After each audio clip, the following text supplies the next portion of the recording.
Welcome back, guys. It's been quite a while since we've done the show. It's been so long, I hesitate to even know what I'm doing right now. For Replay Gang, maybe this will be a bit of an introduction for anybody who is new to the channel or anyone who's being reintroduced to the channel. We're going to be recapping some of the events of this year, 2022. And you know what? It's been so long that now I have to worry again about the mute button. So if everything is working out in chat, please let me know. The last thing I would want, well, one of the last things is if something like that were to happen. So whoops. Also got to be careful with these guys. Do we have our, yeah, here we go. Can this, yeah, a little bit. Oh no. The setup. Oh man. As you know, our props, they're back.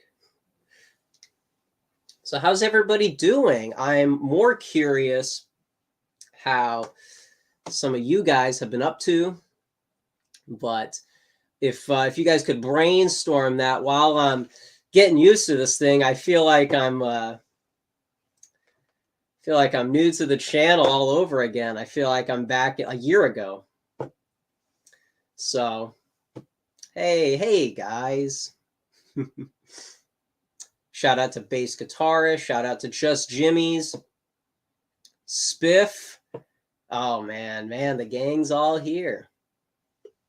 Wow. Yeah, I'm a bit out of my element. I'm getting used to this again. And so I'm sorry if things are a little off the cuff. I wrote a little bit of notes, but then I just decided to just run with it because like I said, or as I used to say rather, I want to be here. In one of our college meetings, I said that once. I don't want to be an autopilot. I want to be here with you guys. This is our time together. So I want to make sure the audio is going well. I want to make sure we don't have to be so, rigorous to the script. So my goodness, what's it been since early November, thereabouts? So first of all, the college, I was about to say tour, but the college speeches, the 2022 semester speeches have wrapped up. So I hope you guys enjoyed those. I hope you guys got something out of it because it's educational as well as, I don't know if this was clear, I want young people to see other young people public speaking. I mean, whether that's in video format or because as you know, the college campus is hostile to dissident views. It can be very blackpilling. We don't see a lot of progress happening in public spaces. We usually migrate to the internet to check in on our progress. So I think it's beneficial to see something happening on a campus. That is not to say that everybody should, try and red pill their classroom, try and go up to their professor and try and prove a point. I think this is a very circumstantial thing, a very specific scenario that our club had the honor to do. And it seemed to have led to something that happened later in November. So I want to give a proper thank you. By the way, I just remembered that a friend of mine wanted me to send him the link. So, hey, just like old times, we're delaying some of the streaming here. But while everybody files in here, I'd like to send that to him. All righty. Now I see myself on the screen. All right. All right. Well, where do I even begin? I'm so overwhelmed. You guys are putting me in the hot seat right now. I'm trying to collect my thoughts. I was trying to do so a little bit earlier today and just trying to organize it. I need to get organized, you know. I you know what I mean, organized. Well, let's see. So, first of all, none of this would be possible without our good buddy Thomas 777, Thomas 777, who was instrumental in getting us here. So I want to thank Thomas. It sounds like we'll be back maybe around this Friday. So tune in if you guys are interested in that. We're going to try and get back in the flow of things. So so that's remember when I was trying to plug in, I'm going to be talking to Carlsbad. I'm going to try and do this and that. It's just this whole YouTuber thing is very, I'm going to have to relearn it. So anyways, so thank you to Thomas. I spoke with him earlier today. And so it just sounds like things are going back to normal. So thank you to Thomas, of course. And who else? Well, because I want to kind of set the stage here, if I may. So first of all, thank you to all you guys for the support for the 2022 college speeches. Some of the people I think in chat were present live. Of course, a lot of people are replay gang. So thank you guys. I think about that sometimes. The fact that you guys were tuning into that, you guys enjoyed it. It's not just about me. It's about the fact that you guys are anxious enough to tune in and give me the time of day. So thank you guys who tuned in for that. That was like a little series too, kind of like at the beginning of the channel when we had the music defining the decades. That was like a series. This was the newest series. So thank you guys. That was great. And then after that all wrapped up, we had a speaker come to campus. Hey, there's my American over there, Brandon, my best friend. I want to thank, hey, can we get some 07s for Brandon in the chat? Because this next thing I'm about to go into is thanks to him. I was not responsible for a lot of the legwork, but in our club, we invited one of my favorites, Kai Schwimmer, probably better known as Kai Clips, who I think is the appropriate model for Zoomers in the social sense and the content sense. For those of you that tune into him on Cozy or maybe see some shenanigans he's involved with online, I think, some people tune into Nick. Other people are probably out of the loop with Cozy because there's all kinds of content there. One person I would steer people towards is Kai, because he is somebody who has come to our club beforehand, and it just seems like he always has that jovial thing about him, that disposition, that character trait. And there's a lot of blackpilling about Zoomers. There's a lot of people want to count us out. The verdict has already been in, according to some, that there may not be any hope for the young folks. But when I see somebody like Kai kind of, in spite of modernity, kind of soldier on, I think that that's something that people should hold on to as a model moving forward. So, hey, thank you guys. Appreciate some of you guys. I appreciate it. Well, so anyways, so getting the timeline correct. So the Kai speech happened, and I was trying to get the speech to you guys to show you. I think we're gonna, because it's a bit difficult to try and compact these videos they're about like 30 to 40 minutes each, it seems. So we're gonna try and get that in appropriate formats, and then I'd like you guys to see it because he talked about the Miller test, which concerns pornography, and it seems like I've been hearing a lot about that kind of topic recently. A lot of it seems like there is a legislative path to combating pornography. So I know that that's kind of one of the many obstacles. I would argue that's one of the biggest obstacles that is facing my generation and politics as a whole. Seems like a lot of politicians don't even want to touch it, as Kai indicated in his speech, because implying they are in on it. Some of those donors are in, kind of an ironic phrase, in bed with a lot of these politicians, it seems. I speculate. So he gave a great speech, and I that kind of information I think should get out there, because it's one of those topics. American Populist, I think, is still here. You know, he wanted to talk about the John Birch Society, and that's just one of those right-wing topics that there's been a million video essays about all kinds of stuff, and that one doesn't seem to get the light of day sometimes. So it was a great speech. I don't want it to just be reserved to the Instagram live viewership. Something like that should be, you know, on BitChute, on Alt Censored, Odyssey, all these other platforms that don't work. But no, I'm joking. But so that was something that I think happened while my hiatus was already in progress. So I want to catch everybody up with what I've been up to, most of what I've been up to. And so I want to thank Kai for coming to campus, giving us a great speech. And also it was in tune with a lot of the speeches that I gave for the channel, Loud Sound Epicenter. So that was really great. How has this almost been going on for 12 minutes? I don't understand that. My goodness. All right. Well, I apologize to Replay Gang. It feels like we haven't even gotten to the peak of my absence. Oh my goodness. This is going to be like a 3-hour stream. I haven't even gotten to see your guys' comments. All right.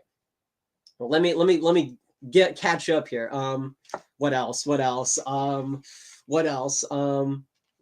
So that whole deal happened. So thank you to Kai, my jovial friend. And then I get a call, for I guess more than one call, from a friend of mine on the West Coast. I don't know if it's my place to say who he is or what he's affiliated with. So I'm just gonna, you know, he would know who he is. So, you know, I want to thank him for being my driver and for getting me to an event that I'm sure you guys are aware of. I think Thomas has talked about it in his Telegram and maybe a little on Twitter.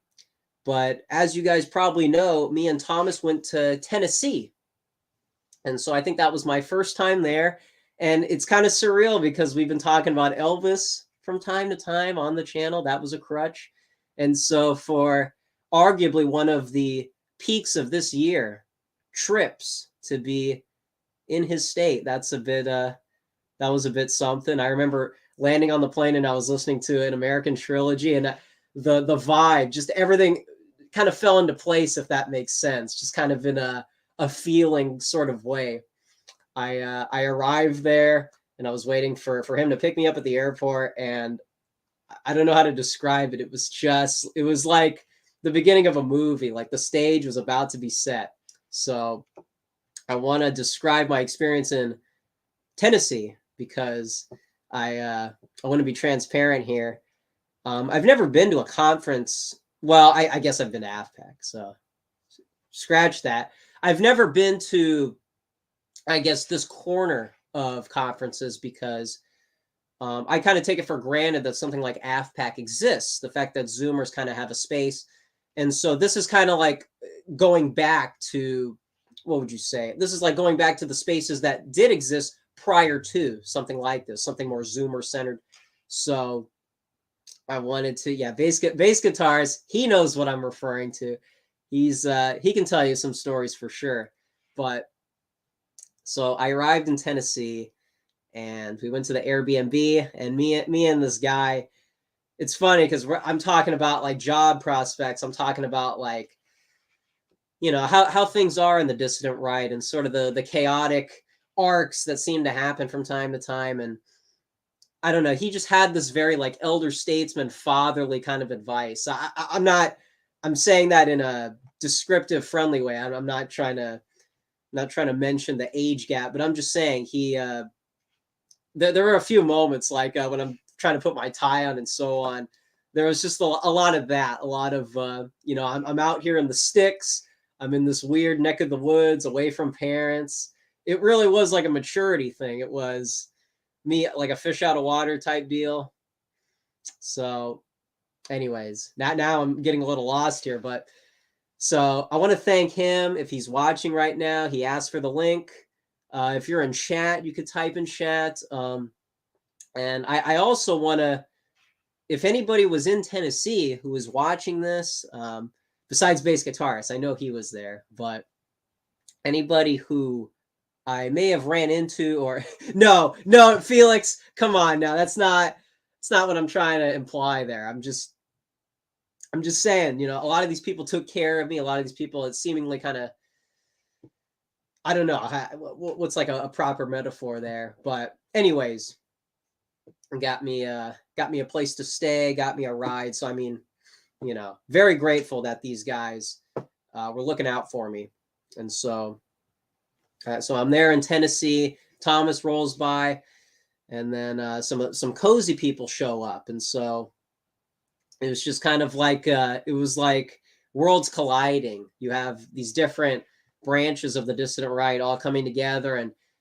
there's not really a lot of hostility. There's not really, I mean, I'm sure there's disagreements, but this is very amicable and friendly. So people might, like if you were at the US event earlier this year, and I've heard that there was some worry about what happens when you send out the, you try to advertise for a conference in the dissident right, what kind of people show up and how's the chemistry. This was like, it seemed like mostly friendly, even though these people seemed to run in different circles.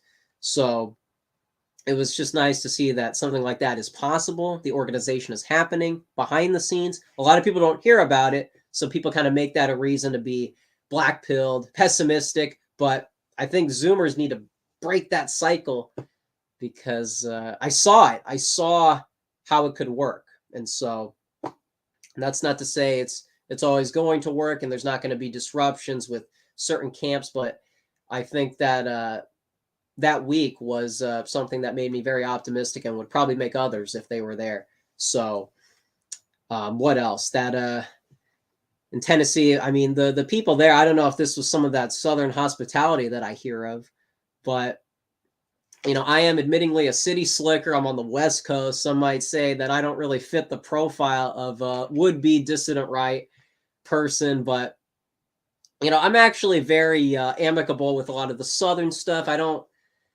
quite relate to it. So, and to be fair, I wasn't even in like proper places in the South. So I don't know if I can really say I experienced the Southern experience. So I want to be fair with that. I will say, while bass guitarist is here, I was, Cody Browning kind of inaugurated me into the Chicago Portillo's way of things, and bass guitarist had a very similar initiation with me. He introduced me to some of the Southern favorites. This guy was forcing me practically at gunpoint to try the sweet tea. He's trying to get me to step outside my comfort zone.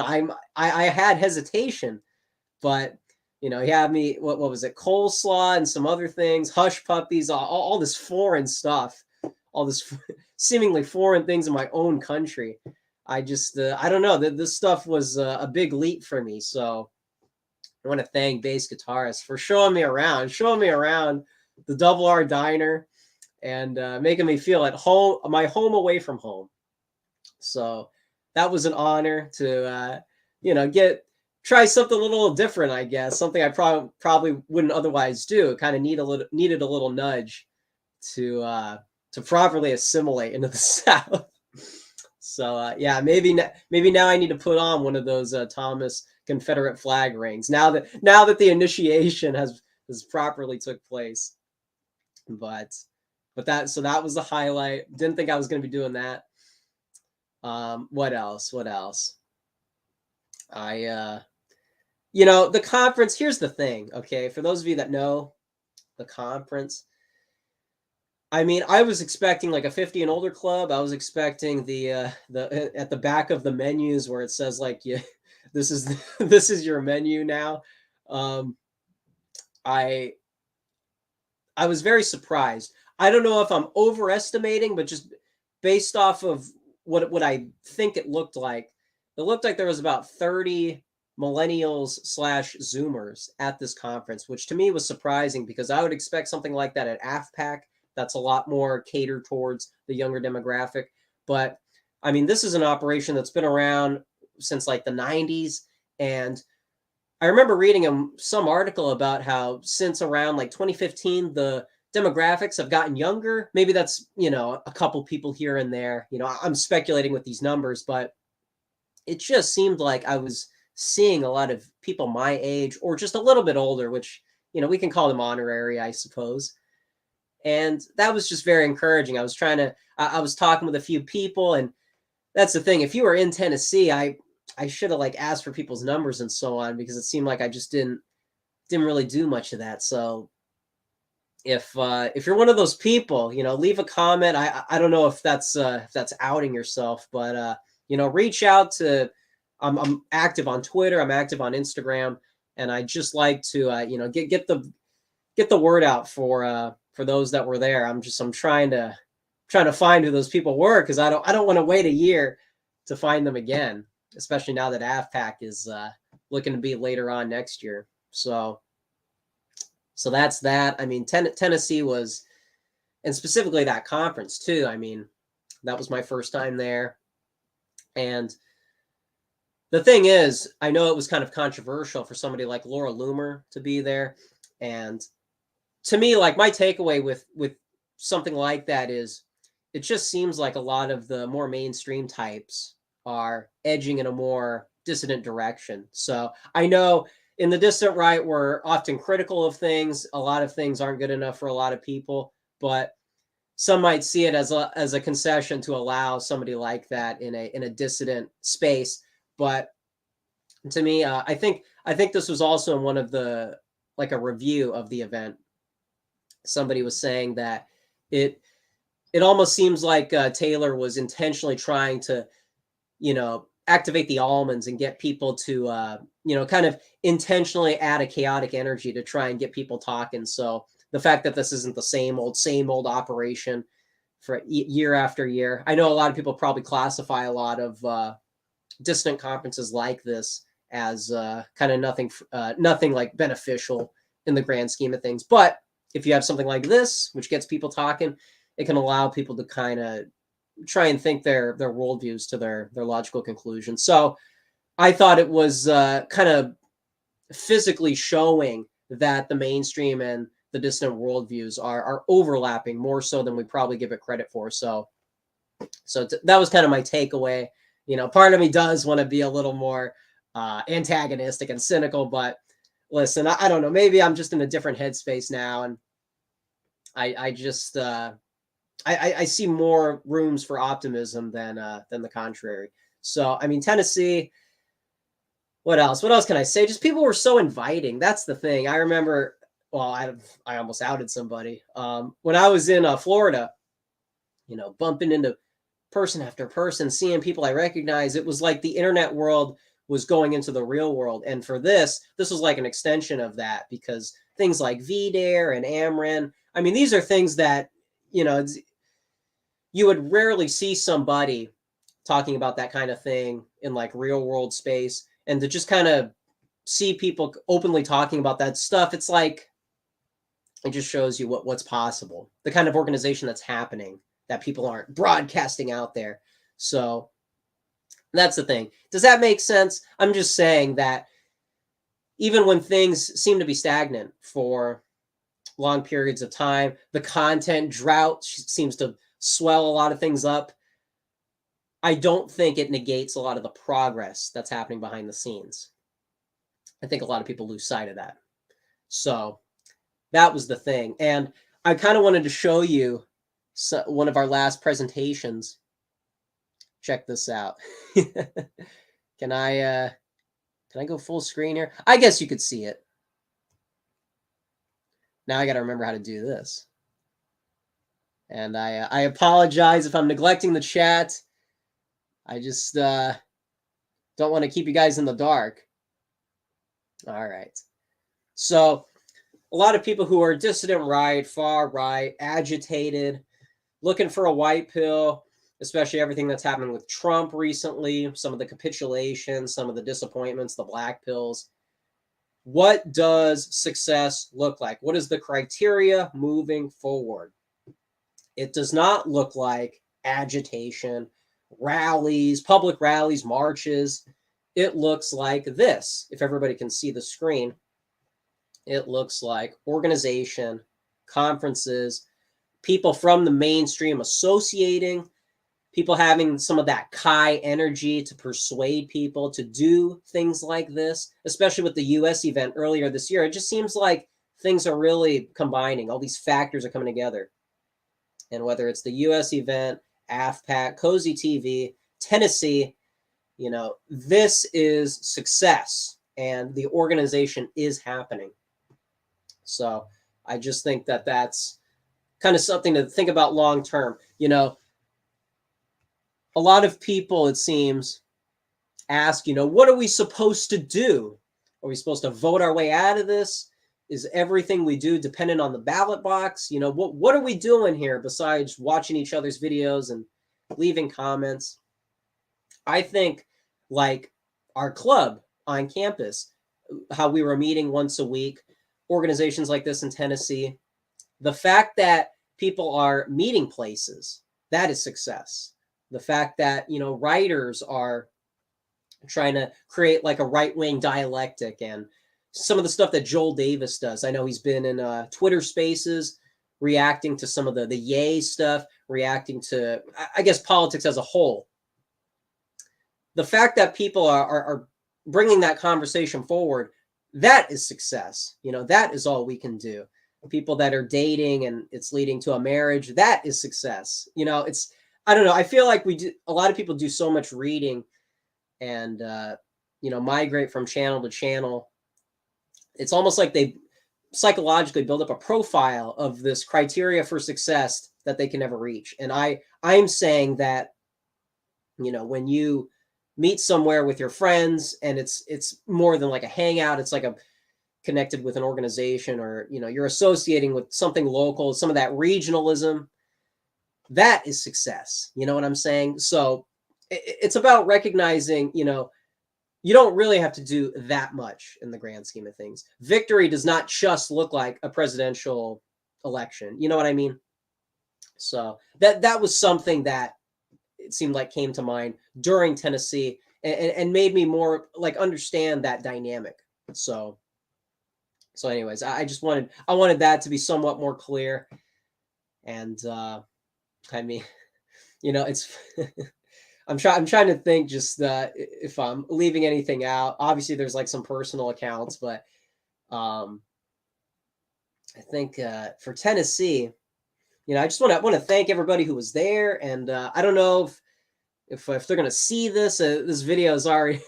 It took us a bit to get to Tennessee, so I know it's asking a lot for anybody to make it this far, but that was really like one of the highlights of this year. And so I want to be thankful that I was there.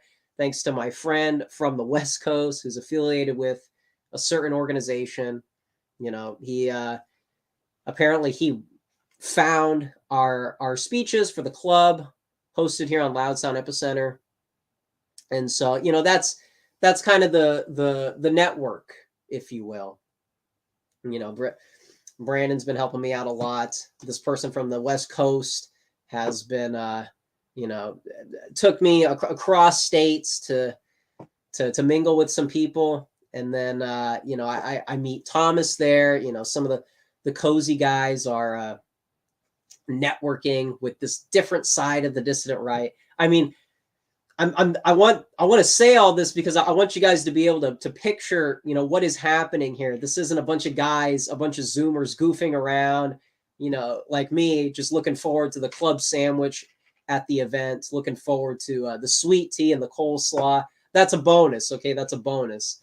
It is a highlight, but it's about the fact that people are trying to be amicable and friendly, to bring it back to Kai, having that kind of jovial attitude towards a lot of these different networks. And that's what I think is going to be beneficial. That's what a serious professional networking is about. So And so Tennessee was like another step, another chapter of that.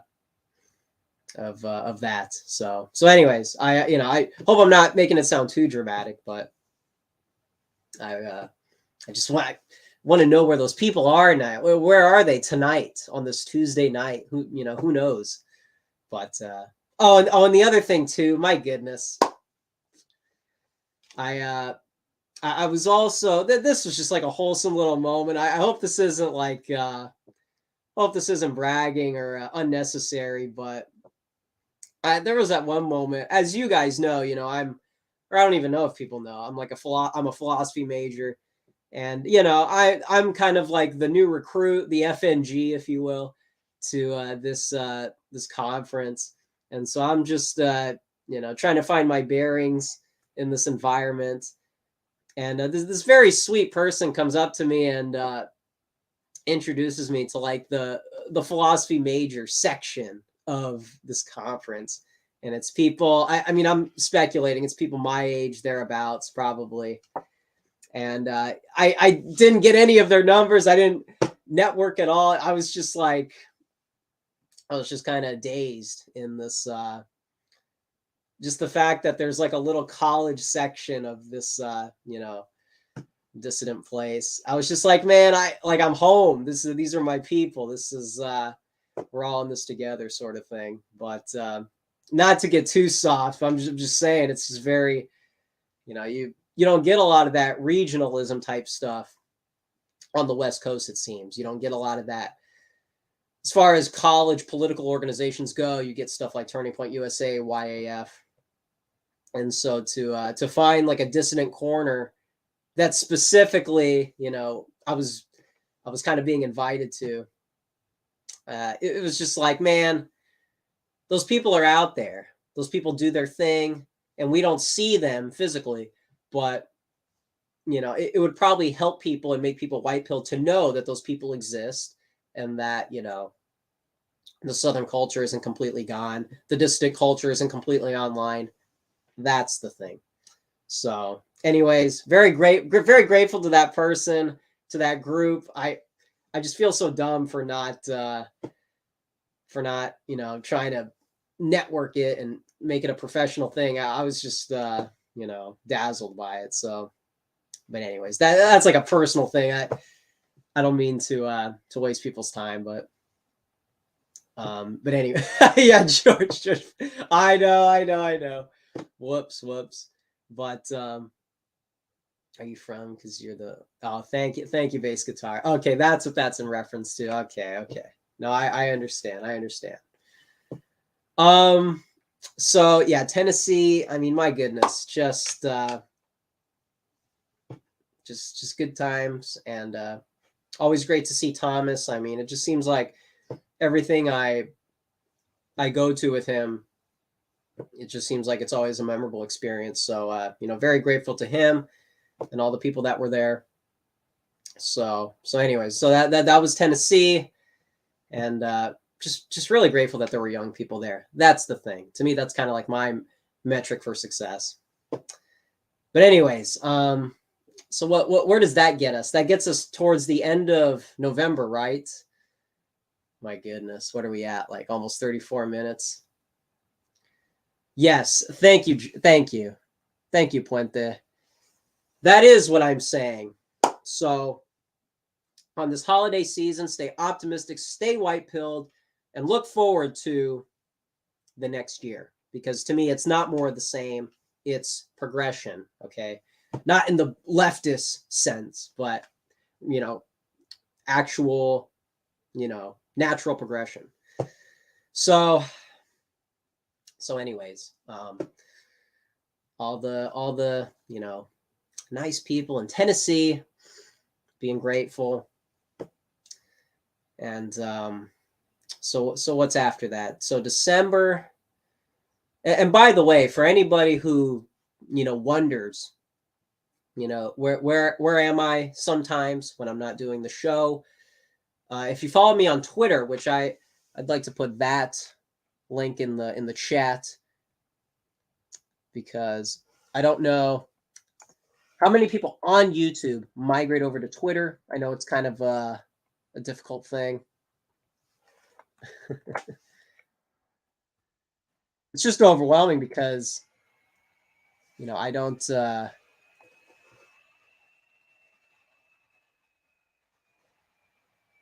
trying to organize my, the real life and this right here. So what else am I missing? In December. So anyways, when I'm on Twitter, some of you may have noticed I'm often in Twitter Spaces. I saw Elon Musk in the chat, who follows me on Instagram, which I encourage you guys to do, because some of the Loud Sound Epicenter content is also on Instagram. So you can get updates, little things here and there of what I'm up to. I guess that's like more me and less Loud Sound Epicenter. So if you just want to wonder what's happening, there is an Instagram that exists for me, for anybody who's curious. And then on Twitter, like I said, I think I interrupted myself. I am often in Twitter Spaces, and probably to my detriment. I probably spend too much time there. But like I said earlier with Joel Davis, there's a lot of content there. There's a lot of dissident conversations happening there. And for those of you that remember when Nick and Carlsbad had a very, I think, beneficial Twitter space, to me, that kind of put everything into perspective, how useful that was. Like I said, going to conferences and meeting, people who are affiliated with Cozy TV, to me, that's not goofing off. That's understanding what the landscape is, understanding where the dissident right is. And I know people are saying, the dissident right is, it's like not like real. It's kind of, we're trying to move past that and create like real life organization. I'm not trying to criticize that take. I'm using that word just because it's in people's vocabulary, but you guys know what I mean. People like us who are agree on political stuff. Anyways, there's conversations like that happening in Twitter Spaces, and it seems like there's some people that are not participating in a lot of the Twitter stuff. Again, a lot of people take Twitter to be kind of a waste of time. That's where people go to mouth off. But there's also a lot of this, honestly, a lot of like academic type stuff happening there. So I think if people spend some time in Twitter, they might be surprised how much intellectual benefit there is. So that's the thing. Still struggling. Yeah, just Jimmy's. Yeah, no worries, man. I remember you went into one space before. I remember that. I don't know what it was for exactly. But what's the Instagram? Hey, thank you for reminding me, George. I remember asking for your pronunciation of the username. So thank you. Here, hold on a sec. Excuse me one moment. Those that are curious. Yeah, thank you, American Populace. So yeah, there's what else, man? Am I leaving anything out? I'm a bit overwhelmed now that I'm back behind this desk. Man, oh man, it's relearning a muscle memory being back here. So, anyways, I want to thank you guys for tuning in after all this time. This might have been the longest rather hiatus that I've had before on this channel. So I'm glad you guys are still sticking around, or rather that you guys care to show up anymore after all this time. So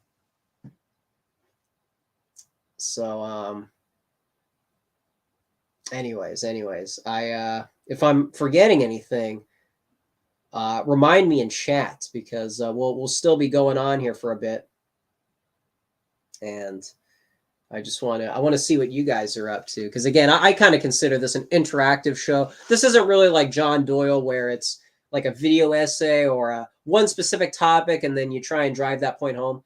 It's about, like a Twitch stream. It's like you know, you guys also make the content. So that's the thing.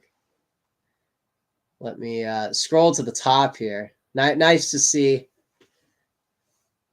Nice to see so many familiar names. Douglas Edward. I'm sorry, Robert McDonald. I'm sorry about that. Hey, I guess we are back on Zoomer time. Yeah, we got our mods check. We are so back. We are so back. Thank you, Kay. Is that Deduo? I'm not sure how to pronounce it. Where's Nixon? Yeah, I probably should have. I was thinking about that for a second. I was thinking about it, but I don't know if I could. You could only get like a court. There's not much space for the both of us, so don't worry about that. Man, oh man. So thank you guys, man. Thank you guys. Douglas Edward, thank you for the Starship song. I appreciate that. Goober rock analysis. Hey, thank you, man. Thank you, Q-Tip. Hey, Q-Tip in chat. Well, thank you, Bass Guitarist. Glad to hear it. Did I get a Loomer shirt? I did not. Did I make a mistake? Was I supposed to do that? Man. Good jam. Oh, okay. Nice. Hey, man. It's good to see them here.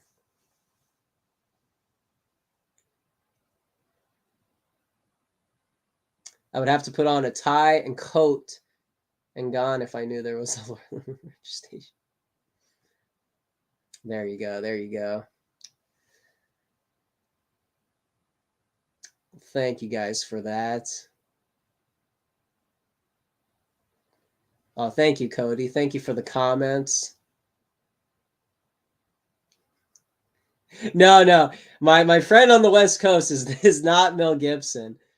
That would be cool, but hey, who knows, man? I mean, who knows where things are going? Maybe people like to joke about that. People like to cite Mel Gibson, but I mean, I just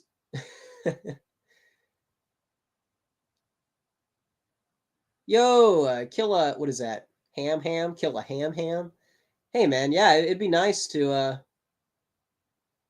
link up with anybody. All right, did I miss anybody's? Yeah, let's get this back up here, George. You really summed it up there. Anyways, hey, Danielle back in chat. Since Danielle is here, to really show that we are back, I do have to say that conference in Tennessee, seeing, people like you guys in person, it really was, I have to say, it really was a hodgepodge, because it was corners of the dissident right that I don't really see in real life space. And then it was some of those Zoomers, epic handshake, reaching across the aisle. That's what I like to see. It's not a big you-know-what measuring contest. People are embracing the hodgepodge. So, hey, man, it is great to see. Ace, what's your favorite guitar, either to look at or to play? I like playing the Fender Stratocaster. My favorite guitar, I don't know, probably the I don't know, maybe the Flying V, just because it's so visual. But of course, I love the classic Eddie Van Halen Kramer. So I don't know. I don't know exactly, to be honest. Hey, there you go. Thank you. Alternative Avenues. The classic hodgepodge. Yeah, you're telling me. It's 19. Okay. Well, yeah. I KK Downing. All right, maybe. I also want to. If I may, I'd like to talk about something that I don't know if I need clearance. Do I need security clearance to talk about this? Some people don't want to talk about this, so I don't know if I'm out of step. Am I out of touch? Like Hall and Oates to bring this up. I do want to talk about it just because it's such a monumental news item. But I don't know. Should I do it? Some have been encouraging people to be careful, to tread lightly. So I don't know. I don't know if I should go there. I do want to. I want a free talk, but I don't know if that is inappropriate. Answer my question. Oh, I don't know. That's I'm not sure. Well, how much do each of those guys weigh? I think that's that might be a key question, actually. No, Killa. Well, I guess DeSantis is kind of part of it technically, but I know that it's a bit controversial, even in the distant right. It's a bit controversial, but I guess I could talk about it a certain way so that I don't rub people the wrong way. But hey, Paul W. Hall, are you one of the Book Cat guys?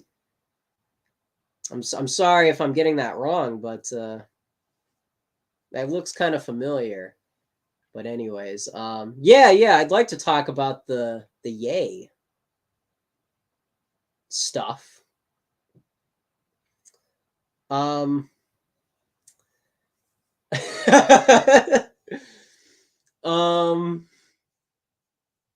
So I would, well, where do we even begin? I may have talked about a little bit about it in the before I went on the hiatus, because I think it was barely taken off. But so okay. Well, let me say this much. First of all, I think if we recognize, Trumpism and this kind of paradigm shift in politics, we recognize that we really are, well, I mean, specifically talking about Trumpism, it really is a revolutionary platform. I was watching an old video from Nick talking about, the two Americas that people often see. That's kind of the framing of political discourse, is people that cling to the founding fathers and those that cling to the civil rights movement. That's kind of the dichotomy, to sum it up quickly. And so that's kind of the problem with the left and right dichotomy, is they are one of those two things. And, well, I mean, not to say, he was defending the founding father portion, but I think here, kind of messed that one up. The left and the right is mostly reserved to the latter, the civil rights movement. And a lot of people my age, I said this at the conference, a lot of people my age don't really understand America prior to the 1960s. And even some of those speeches on the channel go into some of that detail. But so to recognize, the revolutionary aspect of Trumpism, and that's one of the reasons I think a lot of people are disappointed with his announcement. Did that happen before the midterms? Now I'm getting that timeline all messed up. Well, anyways, people, if you want to check out that commentary, me and Thomas did a Mind Phaser episode today. That'll be out soon. So to get into the specifics of that, I probably shouldn't rehash that here.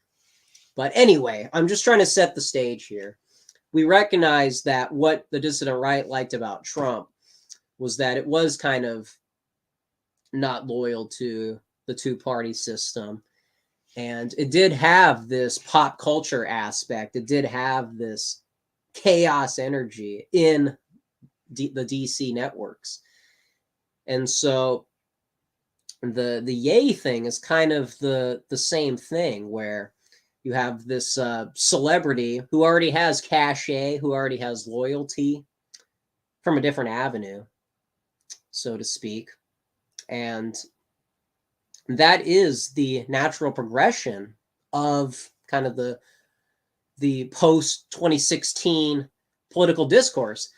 I mean, one of the things to bring up what someone just commented, the DeSantis angle, one of the reasons that a lot of people are so critical about that is because it's business as usual. That is trying to undo a lot of the revolutionary aspects that came out in 2016. So people recognize that DeSantis is not the answer. Ron DeSantis is not the answer.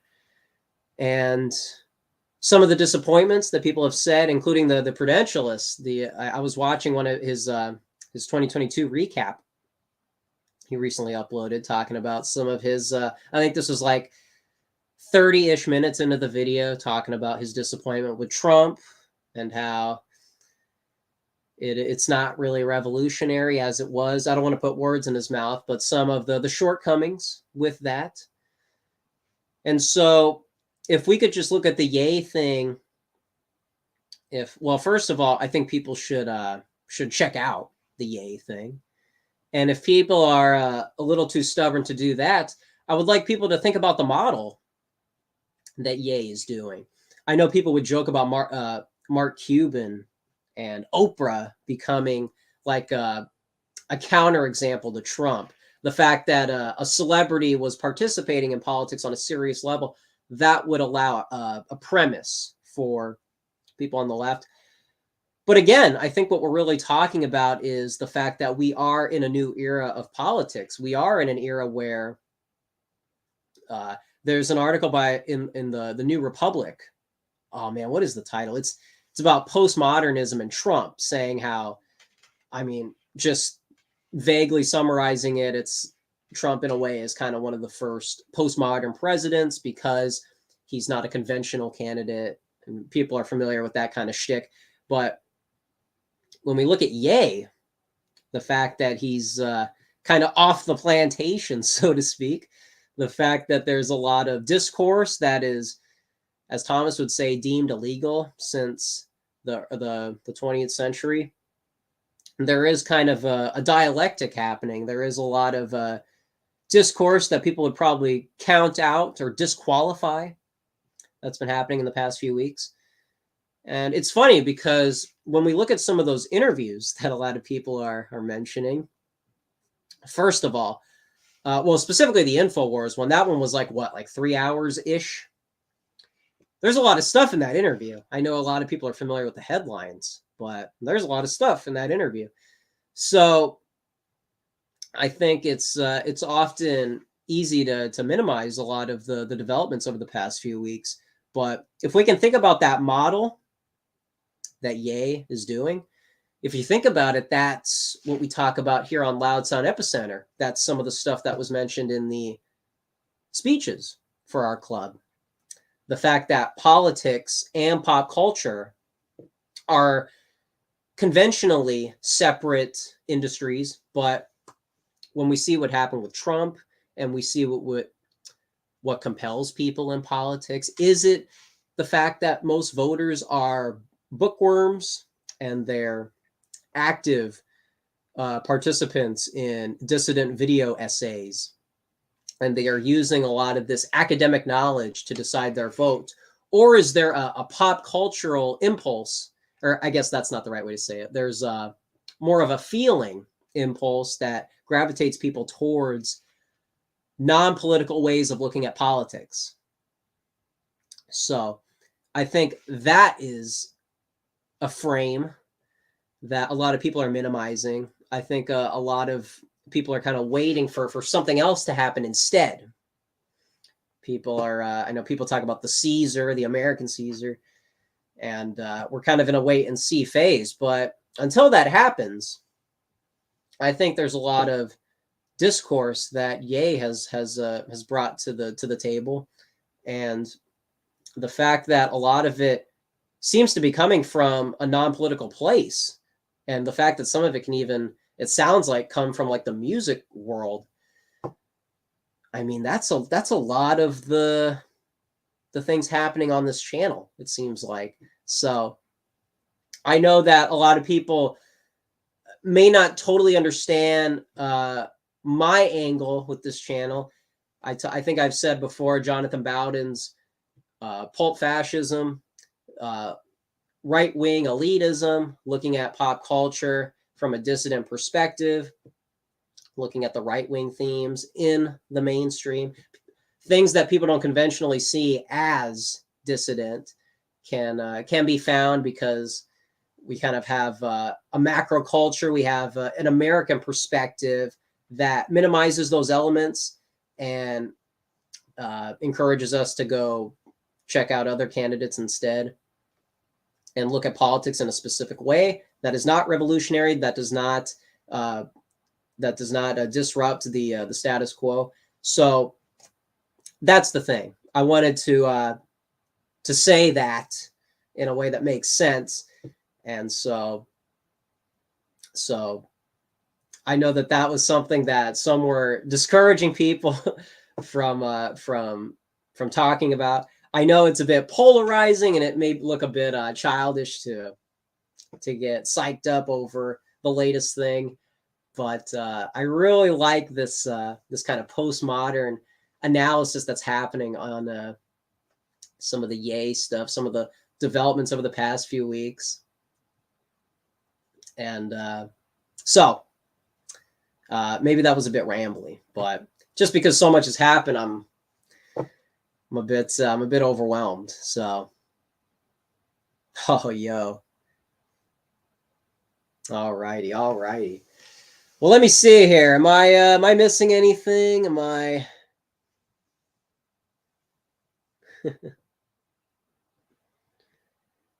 Am I missing Crane? Yeah.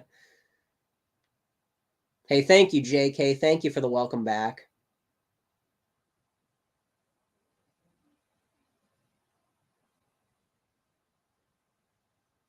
All right.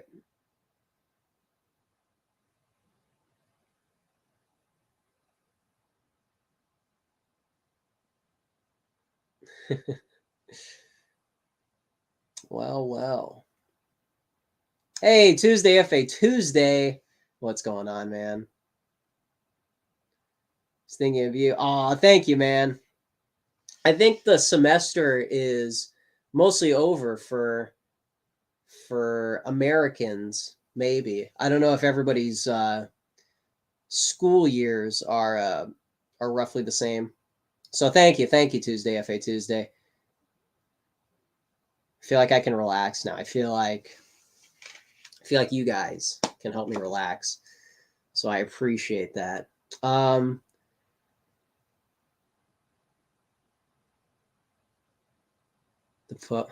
Okay. Oh, yo, bass guitarist. Oh my goodness. Bass guitarist. We got to talk about that. That's something. Wow. Well. What is that? That was about almost an hour here.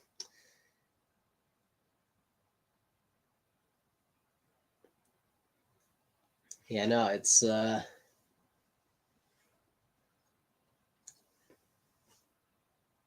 oh, wait a second here.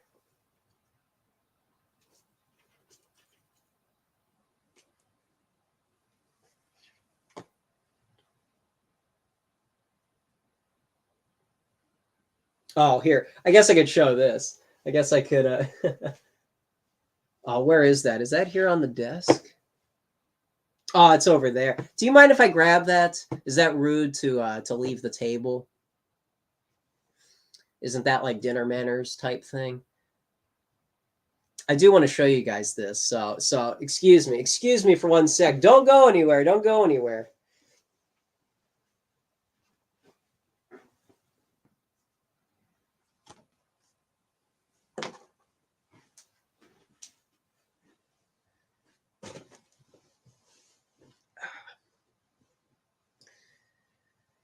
While I was in Tennessee, I snagged one of these. That is the, can you see that?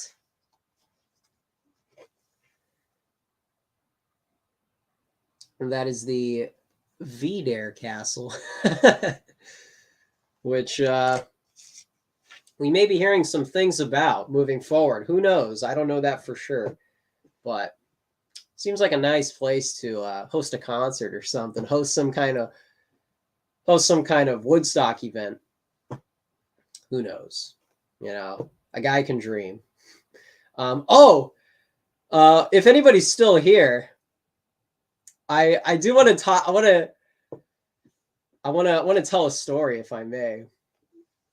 I'm not going to give any names. I don't want to out anybody. So it involves the David Lynch movie Blue Velvet. I think this was another thing that happened. This might have been before my hiatus, but I don't think I said anything to you guys. So somebody was, well, I guess I don't know exactly what prompted it, but somebody, I somehow I recommended somebody to watch Blue Velvet.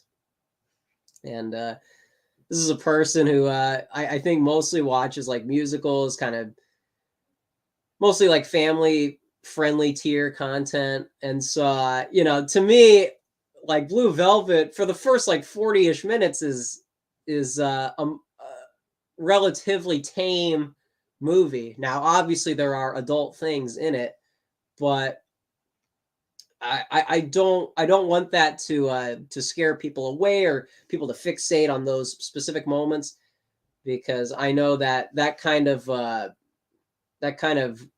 criteria can make it so a lot of stuff that I talk about here on the channel is difficult to talk about. So I recommended Blue Velvet, and seems like I haven't heard the end of it since. It seems like time and time again that movie is almost used against me. And let's just say that she did not like the recommendation, and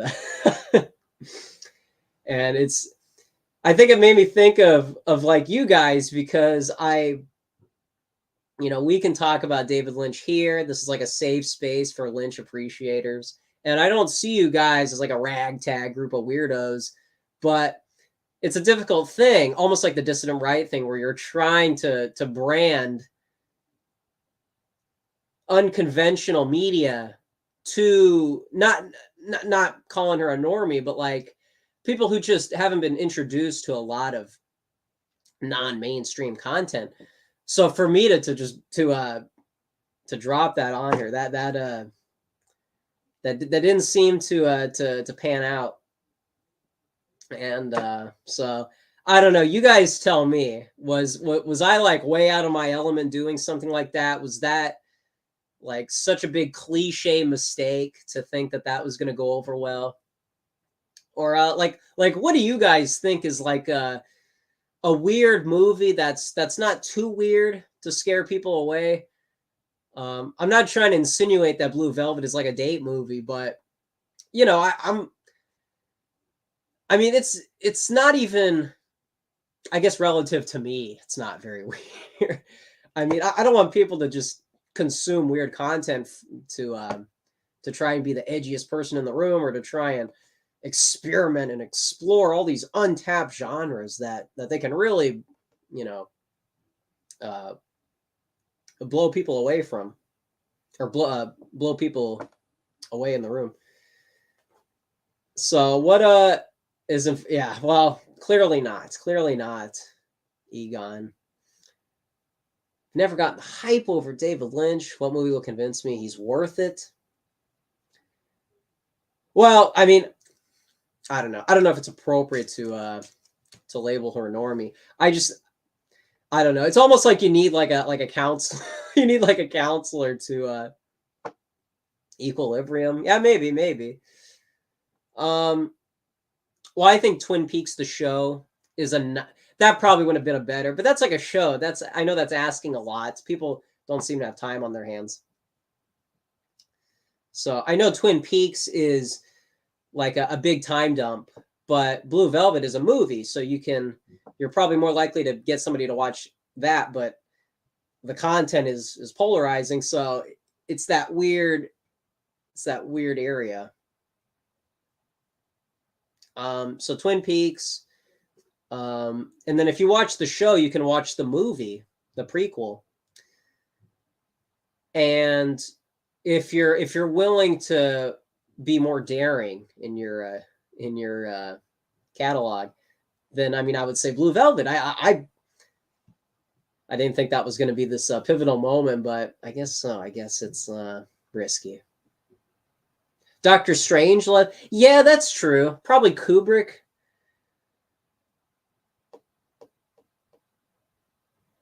Maybe, yeah. It is funny. It is kind of the whole democracy thing where people don't know what they want.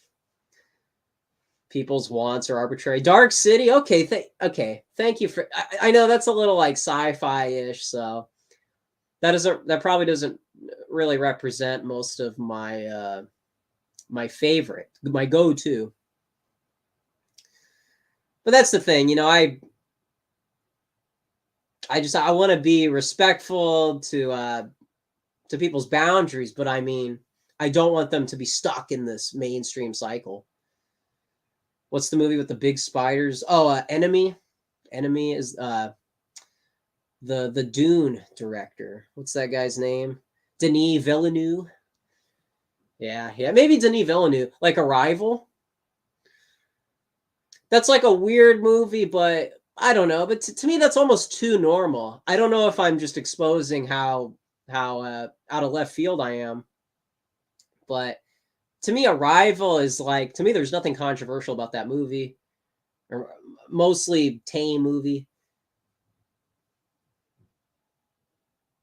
So again, it's like I want more. I want a more risky thing. But again, not because it's not just about like the controversial aspect. It's about it like I'm saying with Bowden with pulp fascism. It's about a new way of looking at media from a right-wing perspective. We don't just have to have the Marvel craze. Like this Avatar movie that just came out. I haven't seen it, but it's there's clearly a consensus in Hollywood, and I'm not just talking about that consensus, but I mean there is a uh, a very linear model that people use for movies, and I'm trying to break that. Yeah, Arrival's very palatable, but I don't know if that's weird enough. Do we want risky movies or weird films? No, not weird films, because well, I guess weird is kind of arbitrary. Risky in not risky as in vulgar, but like risky as in doing things in a tasteful way, if that makes sense. How does it? Yeah, I don't know. I'm not really on the anime train, so you're kind of talking to the wrong guy. I don't know. Spider. There you go, Q-tip. There you go.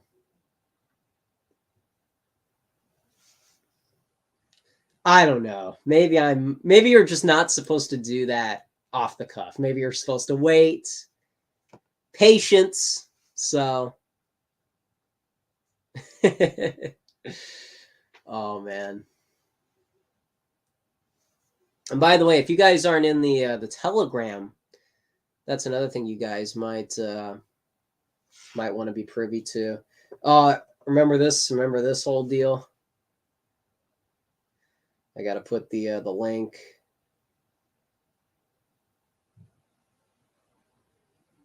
I got to put the link in a Google Doc, and then I don't know how many of you guys. Oh, okay, the light. Maybe the lighthouse. Now that you say it.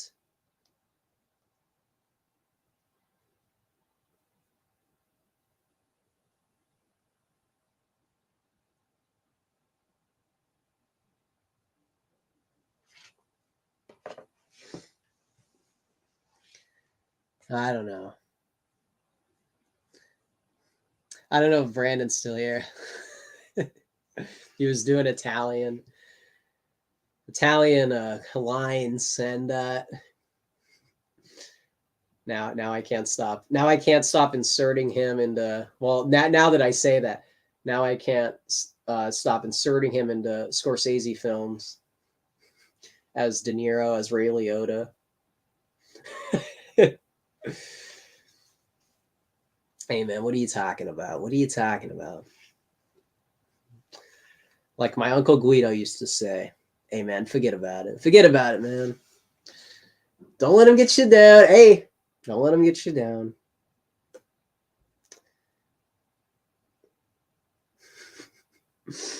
Oh man. How all right. Well, so some of this is helpful. Maybe this puts things a little more into perspective.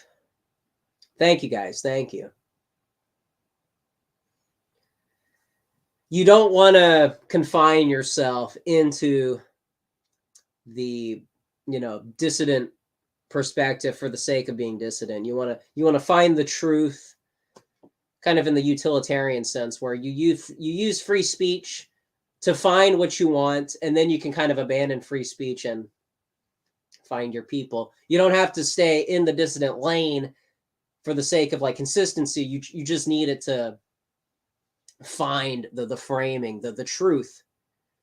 So keep it shit. Hey, I like that. Thank you, Alternative Avenues. Truth, Max. yeah, yo, let's. Oh man. Yeah. No, that's the thing. That's the thing.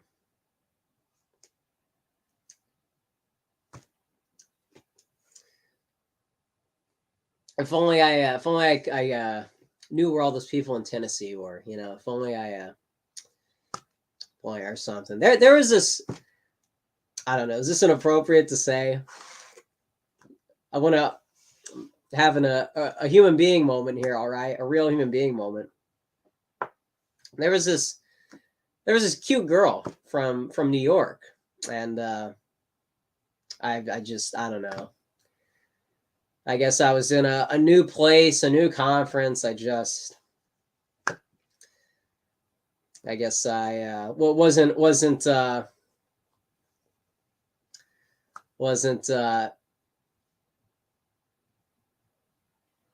wasn't great at communicating to ask for a number or anything. So to bring it back to the networking thing, I should have just been treated it less like a professional event, and just know that these guys are would be friends, people who aren't as stuffy as a lot of the academic books on display. So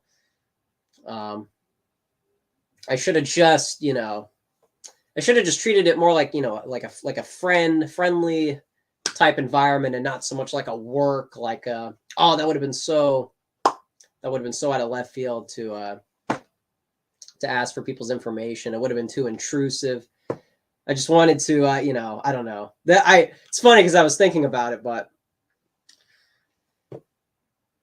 I just it's one of those moments where like you convince yourself to not do it at the last moment, and so you just you're like whatever. But then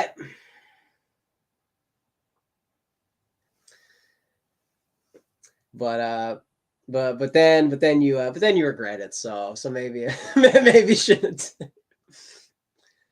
Anyways, so where you? Hey, King Sports. Mandy said, "Hey, Paul. Yeah, maybe just again, you know, not to dwell on it too much, but you know, there's just a lot of nice people. There's a lot of nice people there, and I don't know. I guess in the moment you think like it's not a big deal to just walk out the door, but then when else is, you know, when's the opportunity going to present itself again? When is the opportunity going to present itself again? Yo, Triple Armstrong heading out of the Double R Diner. Thank you, man. Thank you, Triple Armstrong. Thank you, Triple Armstrong. Thank you. Thank you, Triple Armstrong. I got the no King Sports Cow. No.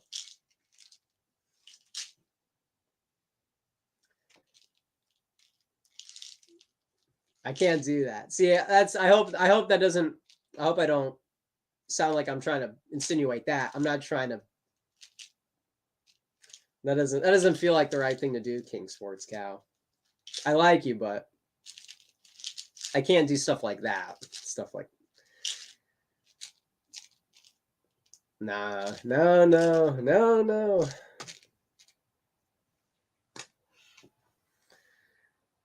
I'd love to talk to you. All right, King Sports Cow. Do you wanna come on right now?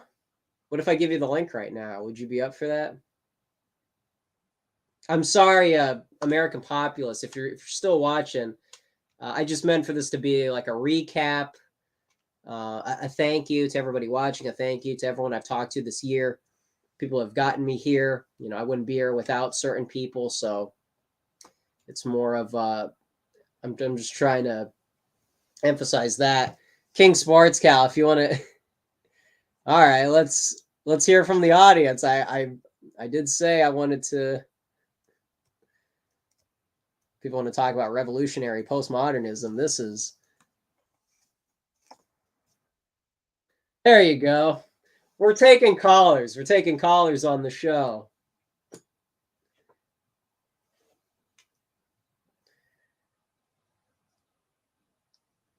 Play us out. To play us out.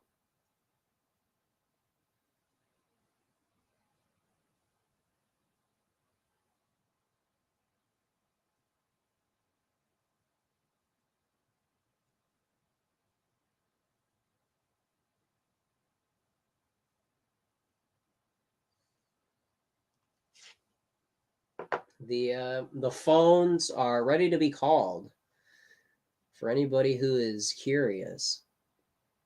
I don't know. Can you guys click on that in the chat?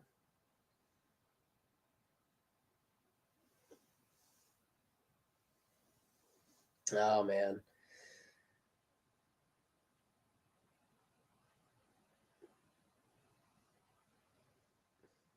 Flippy ham bone. So yeah.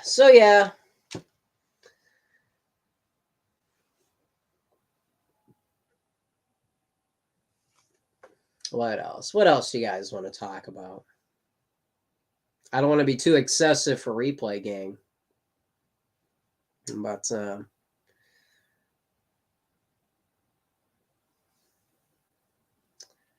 But then again, it has been a while, so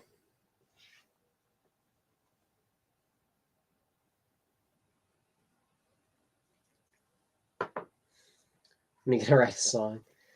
I don't know. Wasn't really planning on it.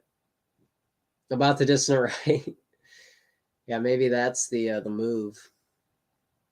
Dissident Right, Dissident Right record label. I think bass guitarist is probably going to be the first one to get on that. Be listening in my car in the morning. Any new album you've listened to? Not really new. Guess I could go through my search history.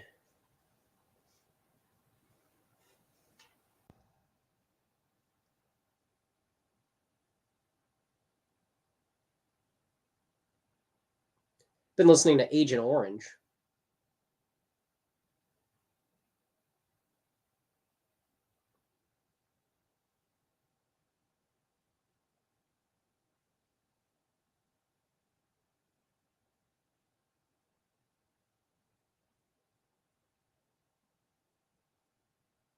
Oh, and Tourniquet, some seemingly Christian thrash metal. So what do we got? King Sports Cow. Okay, are we waiting on King Sports Cow? And okay, Alternative Avenues. Fantana diss track. All right. Well, here we'll bring in bass guitarist to sign us out. King Sports Cow, you gotta get on this before the show ends. So I'll give you a fair warning. I'm listening to a lot of Michael Jackson. Yo, let's go. All right, bass guitarist. Hey. Yo, am I unmuted? You are unmuted. Unmuted, uncensored. What's up, man? Hey, man, just hanging out here. Did you just make it home? It took you like that long to finally make the trek back to California? It does feel that way in a way, but no, just been I guess just been doing a couple of things. So I don't know what I can and can't say. So right, I know that's the thing. So yeah, man, it was. I mean, you can say whatever you want to about me. I don't care. I'm out there. It doesn't really matter. Yeah, it was a fun time, man. It was a great venue. And yeah, I agree with you. Everybody seemed to be cooperating. It was kind of fun to fuck with some people, though, you know. But especially Thomas, you know, kind of getting irked at some of the speakers. But yeah, there was a lot. It's like there's such a blend of like stuff that I'm not sure I have the say so to say, but a lot of it, it's not really about that. I'm just glad that we got to, share moments. So that was nice to be able to do that in real space because, we talk in Twitter spaces, we're online, but the fact that there was, people closer to our age there, that's what I want to see at these conferences. I never want the youth to be counted out. So yeah, that was kind of a surprise, and I think we can make it happen if there's interest in it for next year. I'm not sure how much interest there is, and like you said, this particular sphere of the dissident right, it seems to be people are sort of choosing their pet, the hill that they want to die on, so to speak. And so, like you said, it was more focused on one aspect, and some people just not into that. And it is kind of an older demographic, but that can be fixed and everything. And the fact that it's in my backyard, it's really interesting to me. It's easy for me to move that around and make it out to this particular event. So yeah, man, you have the honors because for me, I'm kind of in this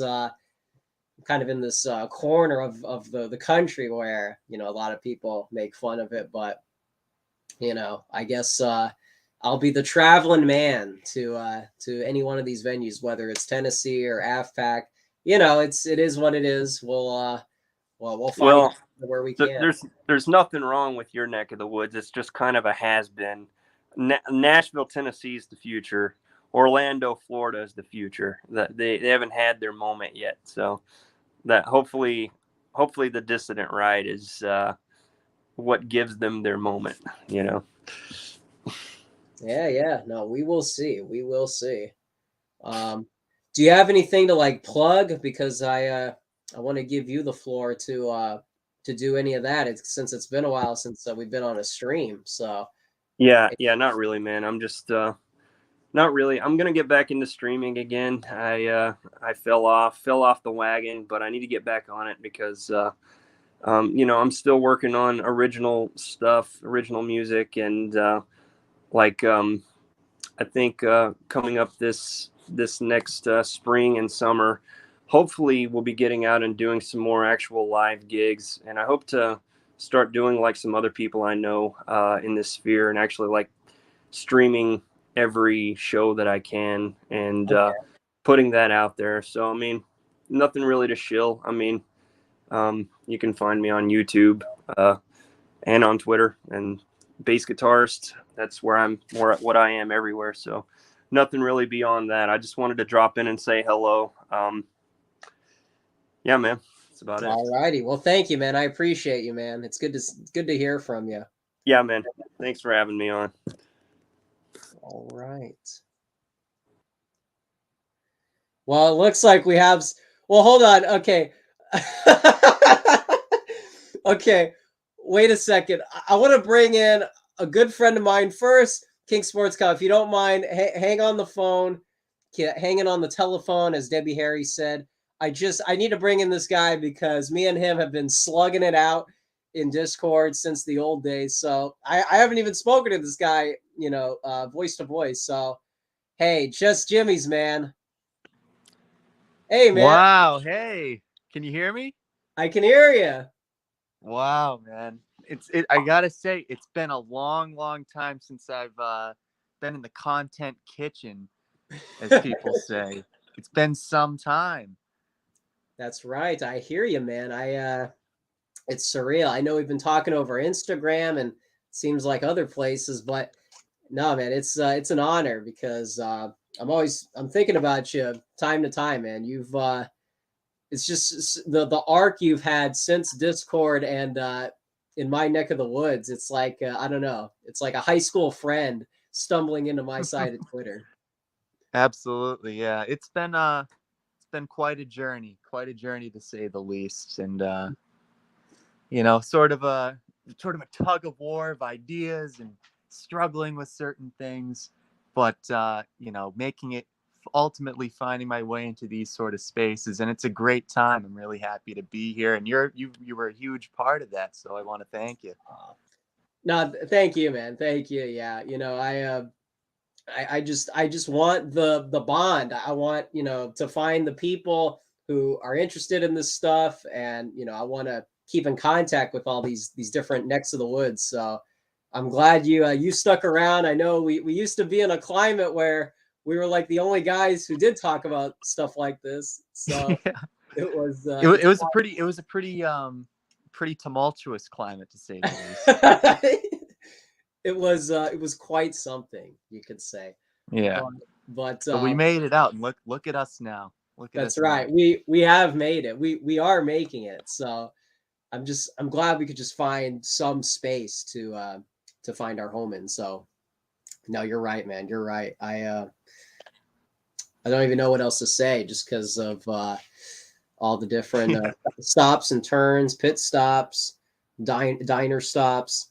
What do we got here? Hours. We could talk for hours and hours about that, but I'll hop up. I know there's someone else waiting in the wings. I just felt kind of wanted to hop on and pop in, see what was up. Yeah, so, no worries. Yeah. No worries. Great talking to you. I don't think we've actually talked like voice to voice, like you said, in I think it's been like at least 2 years. Since the old days. Yeah. Yeah. So, hey, it's been a great time. I'm enjoying the stream. I'll hop off. I'll get out of your hair. Thanks for having me on, man. Thank you, man. Love you, Just Jimmy's. You're the man. Love you, man. Man, oh man.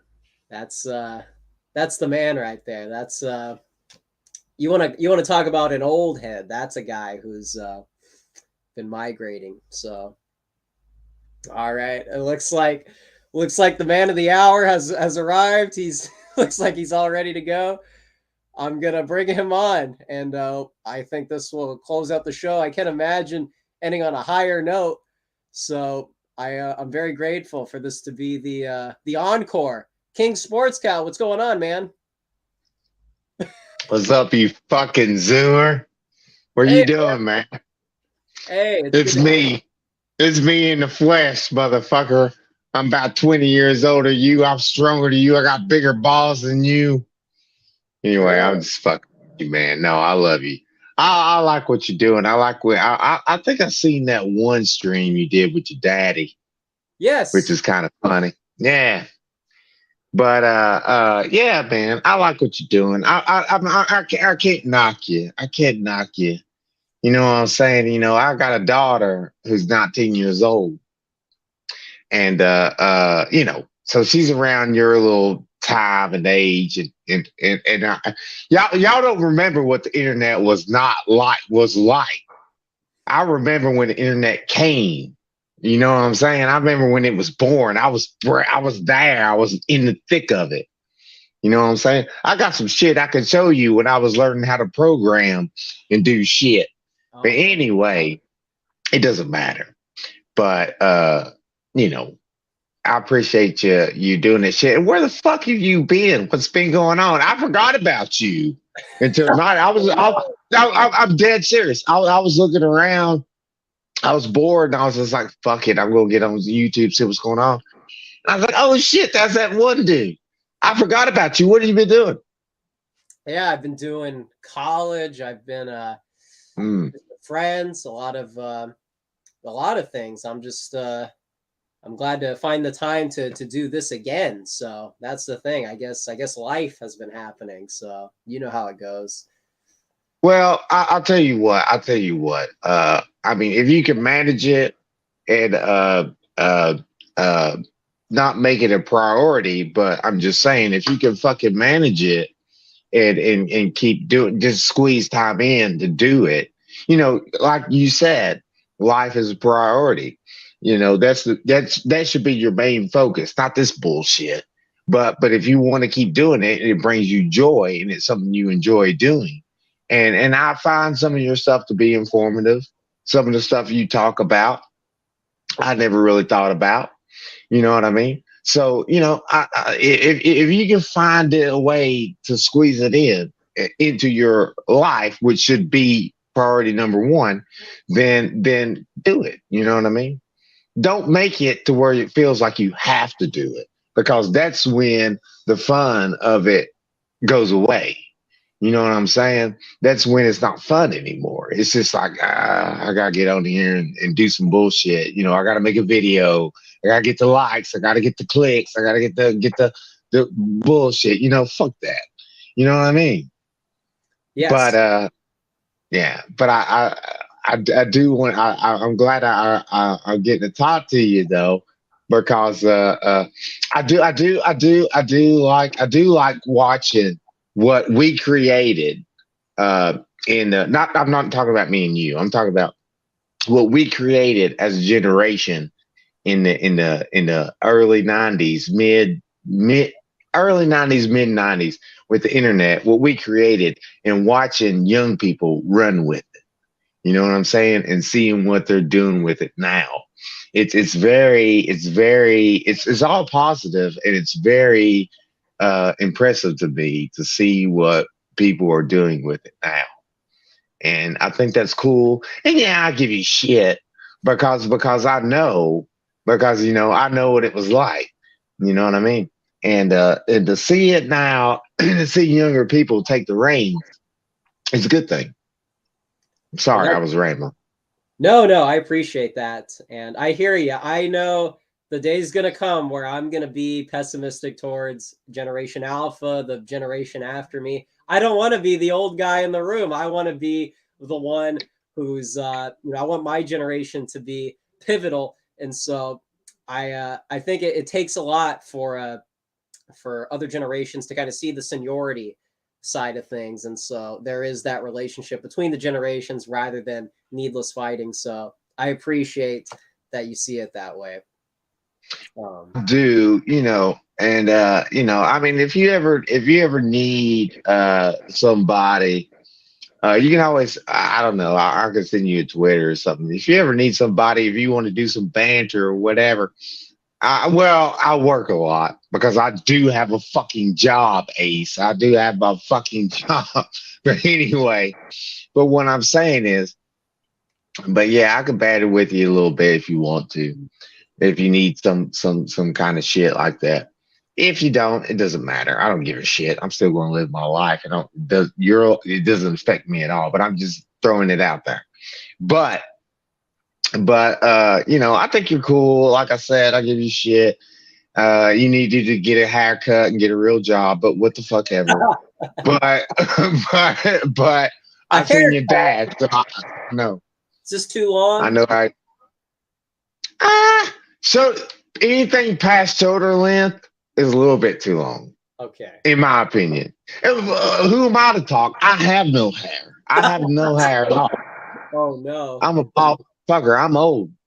But yeah, man, I like what you're doing. And I don't think what I'm trying to tell you is what I'm trying to say is, Ace, I know you've been gone for a while. Like I said, I forgot about you.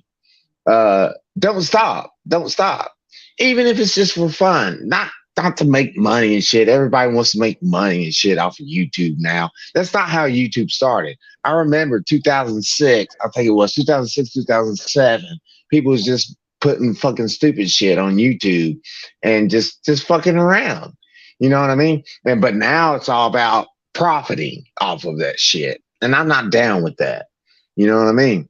Nice. And I think you're better than that. And I think I think you remind me a little bit. My daughter is 19 years old, by the way. She's probably around your age. So she was a big TikTok star. She had 500,000. She had 500K. Is that how you say it? 500K plus followers on her TikTok. But she stopped because she's a woman, and it got a little too crazy for her. She had sponsorships and every damn thing. But what I'm saying is, don't stop doing it. Just do it for fun if you have to. You know what I mean? Because just let your voice out there. I think this is a medium that people can be heard on, and I think that's important. Even if it is from people like you, which I'm not knocking you. I'm just saying, even if it is from people like that, we need that. That's like tonight. I was on a stream. I know I'm rambling again. I was on a stream with a woman who talks about black men and black relationships and shit like that. And we were talking about that. I don't think that shit gets talked enough about on the YouTube communities. And what I'm saying is, and like you being younger and being a Zoomer, I guess is what it's called. That's why I call you that. But I'm not in touch with all that shit, by the way, so I don't know. But what I'm saying is, we need voices. Everybody needs a voice. And if you want to represent or do what you want to do and represent your community, your people, then do that. Just like I was talking about with the other thing, with the black community thing.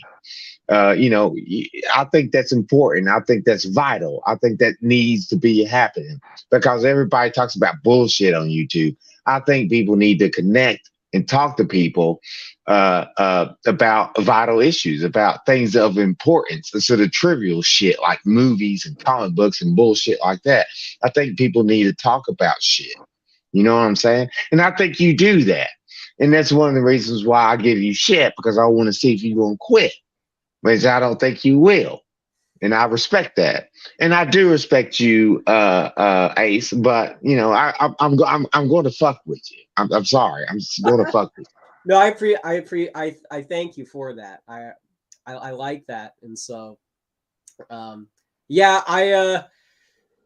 that's the thing. I do feel like a lot of people are overly academic. And so this channel might look like the goof off hour at Loud Sound Epicenter. I just try to see what I see in other channels and try and provide that thing that's missing. And so it's a bit about balance, I guess, less so about, I guess, always steering things in the academic direction that may be lacking. Because obviously I'm not the most well-read person, but I also am a lot more pop culture centered. So I know you're critical of a lot of the movies and the video games and this and that, but I guess that is something that as of right now I'm clinging to. So I don't know if that's part of the If I'm going to get past Well, that point.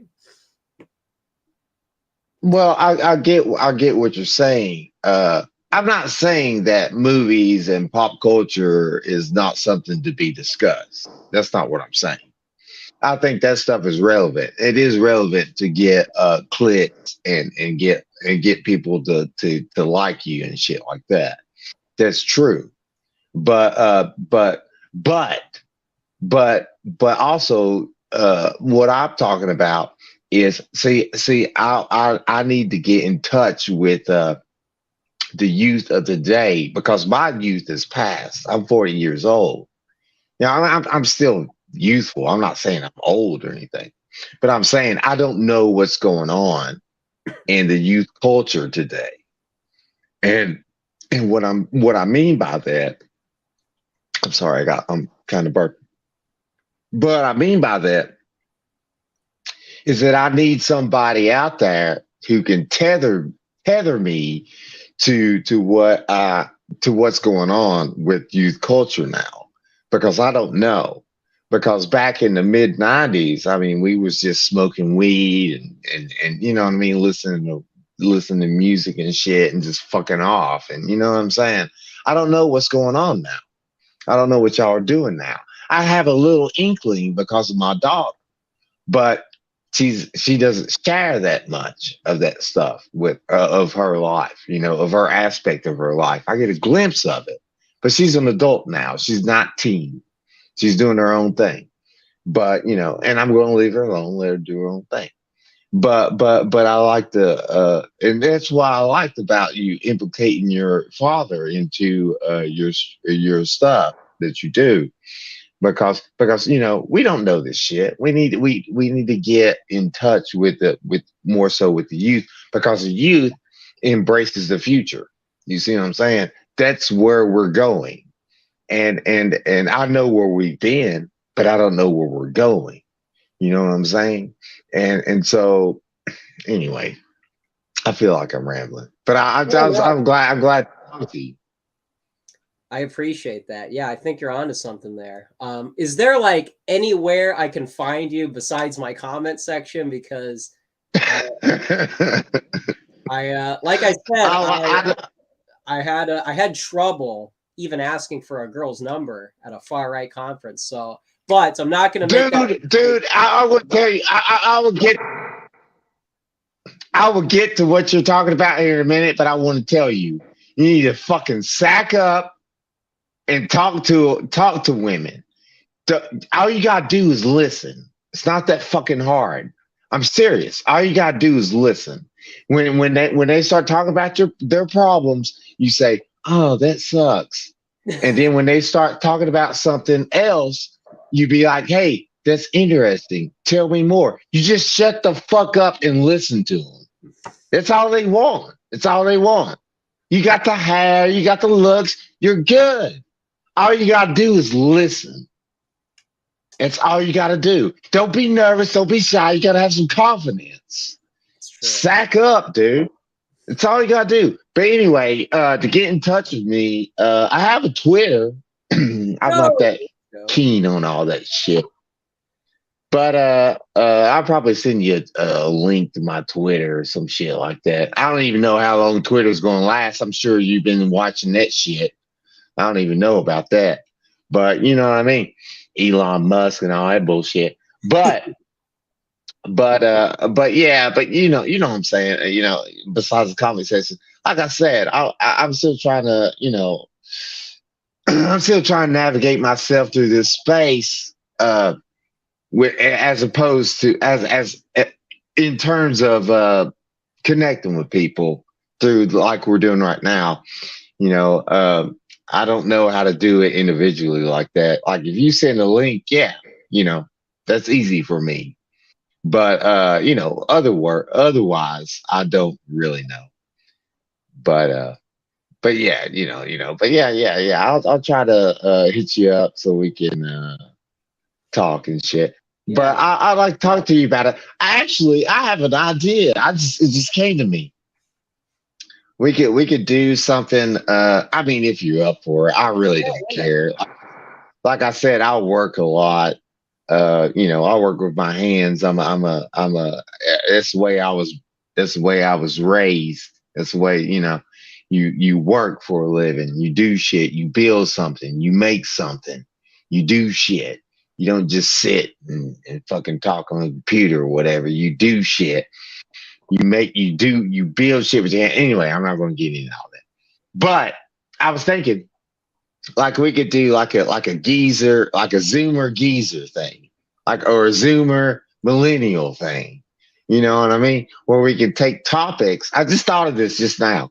We could take topics and look at them from different perspectives. Okay. I mean, you know, that's just an idea. If you wanted to do that.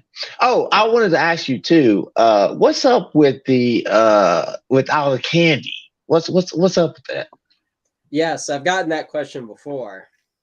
It was just something I think incidentally that happened. I think I was eating M&Ms on one show and it became kind of a gimmick. And then I decided to do it intentionally because people noticed. And so it did become part of the setup. So I guess it's a bit of a crutch at this point, but you know, it is, I guess it is kind of part of the personality of the gig. So that's all it was. Not really much thought into it. Well, yeah, I mean, you take a gimmick and you run with it. You know what I mean? I've noticed a lot of YouTubers doing that shit. I observe. I don't really interact that much. Well, I do. That's not true. But I observe a lot of how, like I was talking about with YouTube evolving since like 2006. I've seen the way people are doing and what they're doing and the gimmicks and the clickbait and all that bullshit. I'm not saying your Eminem thing is clickbait, but I'm saying is that I've seen how people have started evolving and doing things. And it's kind of weird to me. Some of it I don't like, some of it I accept, but I've also noticed a trend. And if anything, if I can say this before you kick me out of here, or if I could say this, if you do get big, Ace, the main thing is to remember to interact with your fans. A lot of people now, the YouTubers I used to watch, a lot of them now you got to give them super chats, Streamlabs, money. They want money in order to interact with you. That's not the way YouTube started. That everybody talked to each other and everything was cool. Now that they're getting subscribers and they're getting big, they want money. You know what I'm saying? In order to even talk to you, in order for this to happen, which is bullshit, because we are the people that make people like you that make content big. It's because of us, because we watch your shit, we like your shit, and we talk about your shit, and we tell others about your shit. It's us. We shouldn't have to pay you in order to talk to you. You know what I'm saying? Or to hang out or whatever, or be acknowledged in the chat. You know what I'm saying? That's bullshit. And a lot of YouTubers that I used to watch are doing that now. They won't even acknowledge you unless you give them money. So don't ever forget that. I don't give a fuck if you get big or not, but if you do, don't do that shit, because you will lose fans. I've unsubscribed to every one of those people. I'm rambling again. Every one of those people that have done that, and I don't like that shit because I helped make those people. You see what I'm saying? Does that make any goddamn sense? I see what you're saying. Yeah, and Thomas has been kind of like my model for that kind of a thing, because you see how he is on Telegram, on Twitter. It's like he follows like all the people that reach out to him, it seems. So that was something that I noticed. And I know Lady of Shallot has mentioned that before. So yeah, I mean, the fact that, somebody like that is somebody that I think is, that I reference off of, I try to be mindful of that. So people don't get the wrong impression. So yeah, it's like that dude that was just on. I know I'm taking up a lot of time. That's fine. And you should have gave that guy more time than me. But yeah, that's what I'm saying. Old school people and everything like that. Those are the people that make you. You know what I'm saying? Don't forget those people, and don't forget to interact with them people. Don't just get focused on getting money. You know what I'm saying? Because YouTube didn't start like that. It started as a community of people just because you can reach the people all across the world. I live in Tennessee. I think you live, where you live at? California. California? California? Oh, God, you one in California, boys? Yeah, I forgot about that. I knew that. I forgot. But you know what I mean? That's what this shit is for. That's what social media is for. Is so we can interact with each other out of all walks of life, all over the world. That's what it's for. It's not to be like, oh, I got a brand and I'm going to make money. It's not that bullshit. It's about interacting. I'm sorry, I got choked up. It's about interacting with people and having a because you have an even playing field on the internet at first, unless you can choose to do what you want to do with it. But you have an even playing field at first on YouTube or any social media. So because we're all equal, where it's all anonymous in a way. Unless you choose to put yourself out there. And that's what I'm saying. You chose to put yourself out there. I see a lot of people who stream who don't even get on cam. They'll stream and they got a bunch of followers. They don't even show their face. And that to me is cowardice because, if I'm going to get out there and be on the internet for all time, you got to remember this shit is on here forever. It cannot be deleted. It's forever. Oh, I think you're breaking up a little. Yeah. Those people, and they got millions of followers. But to cowardice, if you're gonna get out there, expose yourself, be yourself, do what you want, and if people are receptive to it, then there you go. Certain people ain't gonna like you, certain people will. You gotta take your lumps with the good shit. You know what I mean?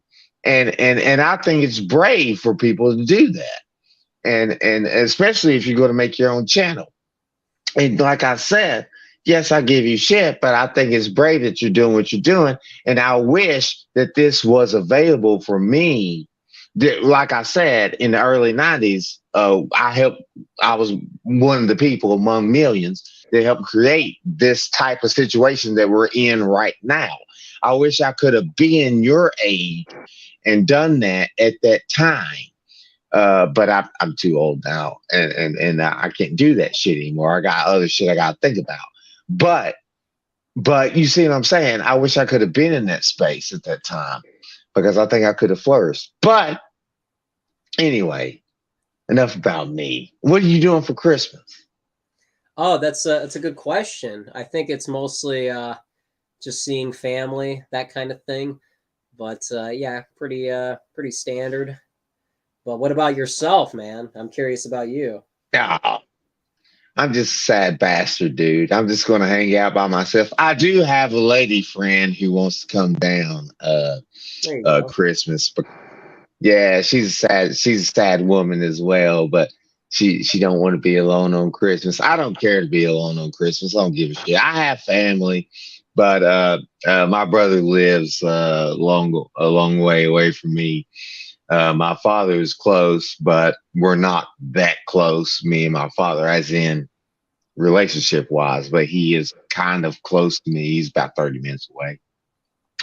But my lady friend will probably come down and we'll hang out. I got some presents for her and stuff like that.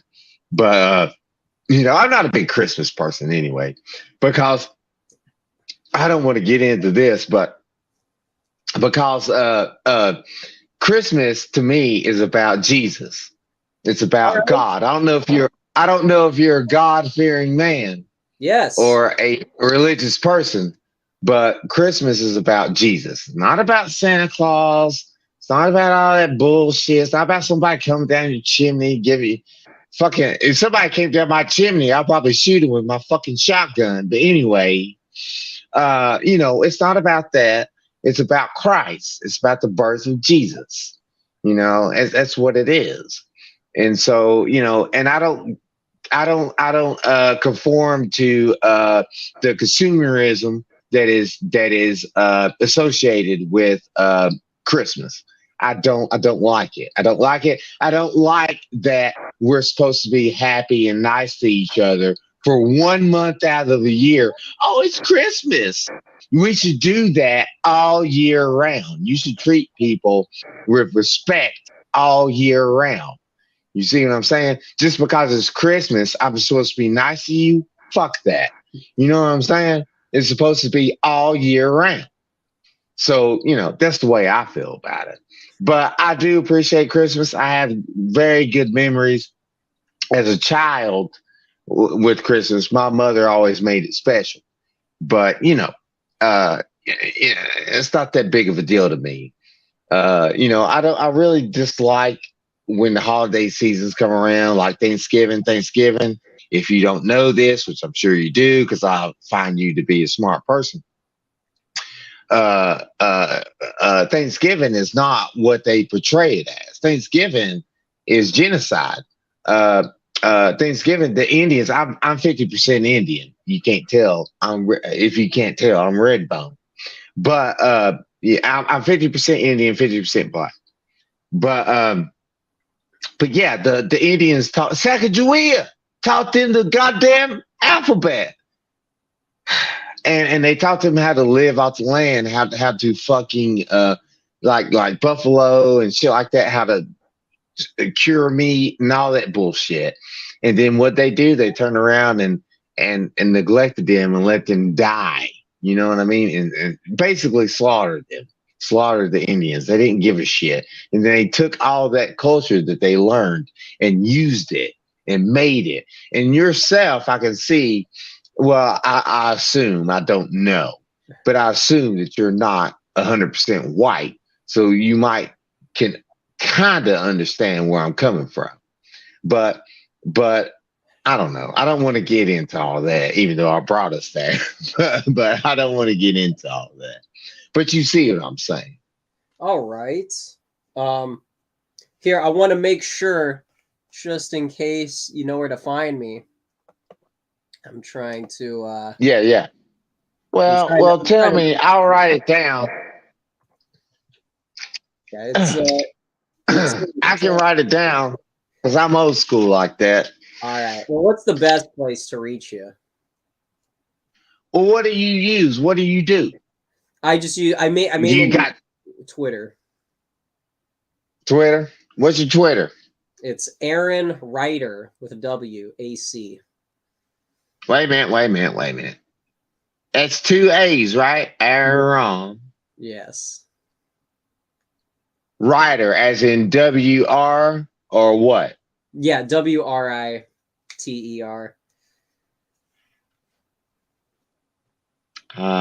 Okay, TR, because it could be with the GH. Anyway, okay. WTR. You know what I'm saying? TR. This is your Twitter, right? Yeah, and then it's AC after that. Okay, so Aaron Ryder, there's no slash? No. So it's AARRON or AARON? Yeah, no, you got it. It's all one word. No. I'm talking about the spelling of it. Is it Is it AARRON or No. AARON? Yeah, the last one, just one R. Okay. 1 R. 1 R. Okay, what was the rest? And then it's Ryder AC. AC. That all goes together. That's your Twitter, yes. Right? Okay. Well, thank you. I'll check it out. Yes. I'll check it out. And like I said, man, you know, what was you saying? Just I appreciate you, man. I know that you're a part of the cast and crew of Loud Sound Epicenter, so I'm glad you pitch in. You throw your hat in. No, dude. I haven't. I'm not a long time fan or anything like that. I just started watching you one day, And one night, I think it was, and I was like, who is this young motherfucker with the goddamn emo haircut? Who the fuck is this? So I was drunk, I think. And I was like, oh, watch this motherfucker and see what the hell he's talking about. But I mean, I mean, it's cool. I'll check you out. I'll check you out. I'll give you some shit. If you want to do some shit, that's cool. But I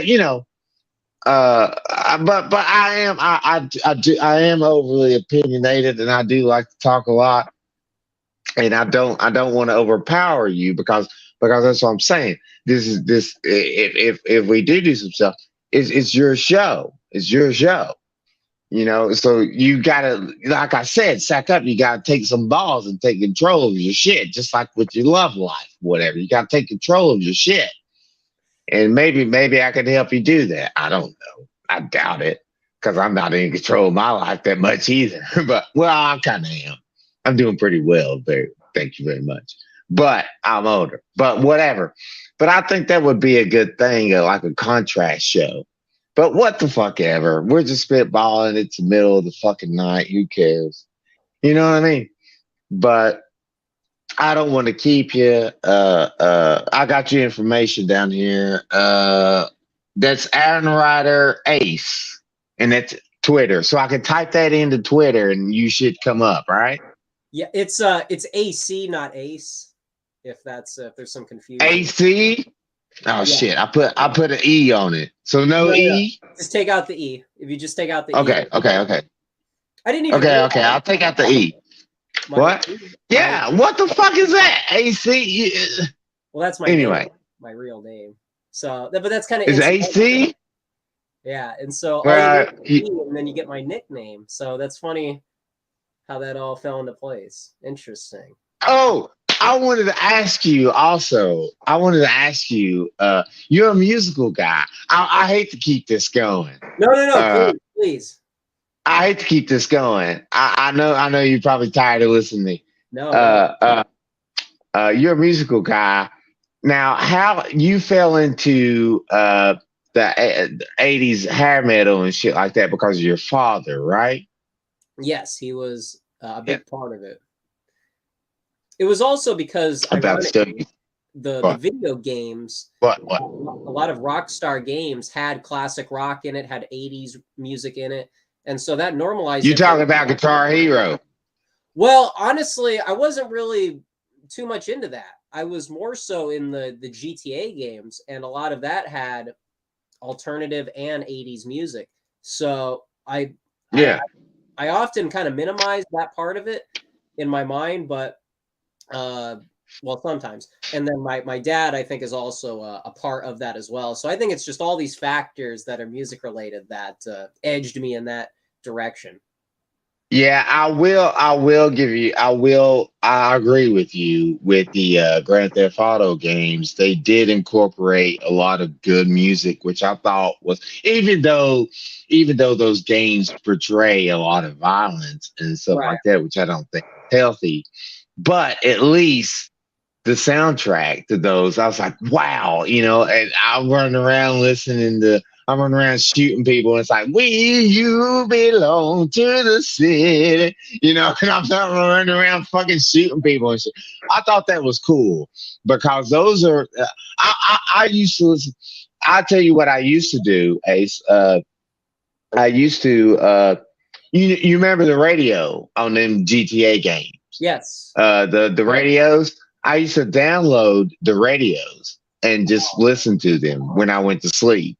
Like Flash FM and all that bullshit, all them radios stations in Hernando and all that bullshit. I used to listen to that shit and go to sleep to it. Man. I would download it. It'd be just an audio file, and I would download it and just listen to it because that was my jam. That was my shit. I want to show you something though in a minute. But what it feels like, I feel like you was about to say something. No. I liked some of Liberty Rock Radio, and I didn't even understand at the time that Radio X was the alternative station, and there was a separate station. But it's kind of stuff like that. I think that was on my mind. The fact that those songs and those stations really were like my reference point for music before I even check out CDs. Well, yes, that's the thing though, Ace, is that that's what we listened to when I was younger. When you had the radio, you couldn't just get on Spotify and type in some bullshit and then it pops up. You know, you waited. I used to record shit tape off of the radio so I could listen to it. The top hits, like something would come on, I'd be like, oh shit, here's my chance. And I'd hit play and record, and I would record it onto a cassette tape so I could hear it. That way I didn't have to go out and buy it because we were fucking poor as goddamn dirt. You know what I'm saying? So, but I wanted to show you this. This is my axe, son. This is my axe right here. Yeah. This is the Ibanez. This is the Ibanez right here. This is a Strat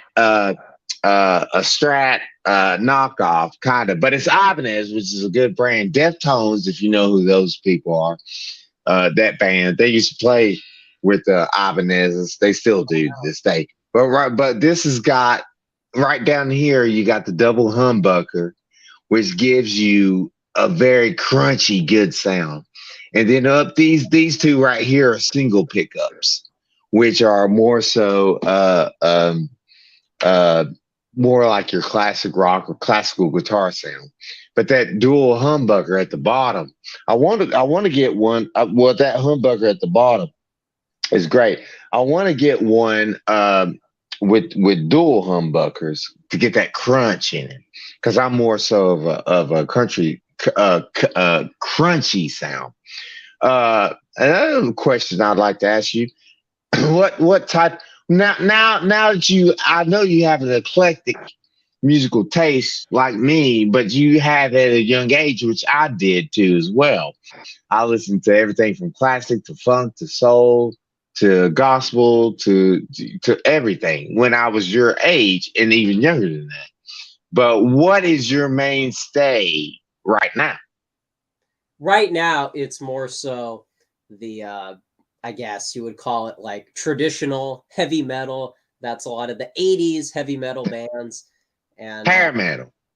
Well, honestly, it's not strictly hair metal. I honestly don't really spend too much time there as I used to. I'm more so like how Ozzy Osbourne is seen as like classical. Oh, really? But not really like part of like a subgenre, if that makes sense. You know what I mean?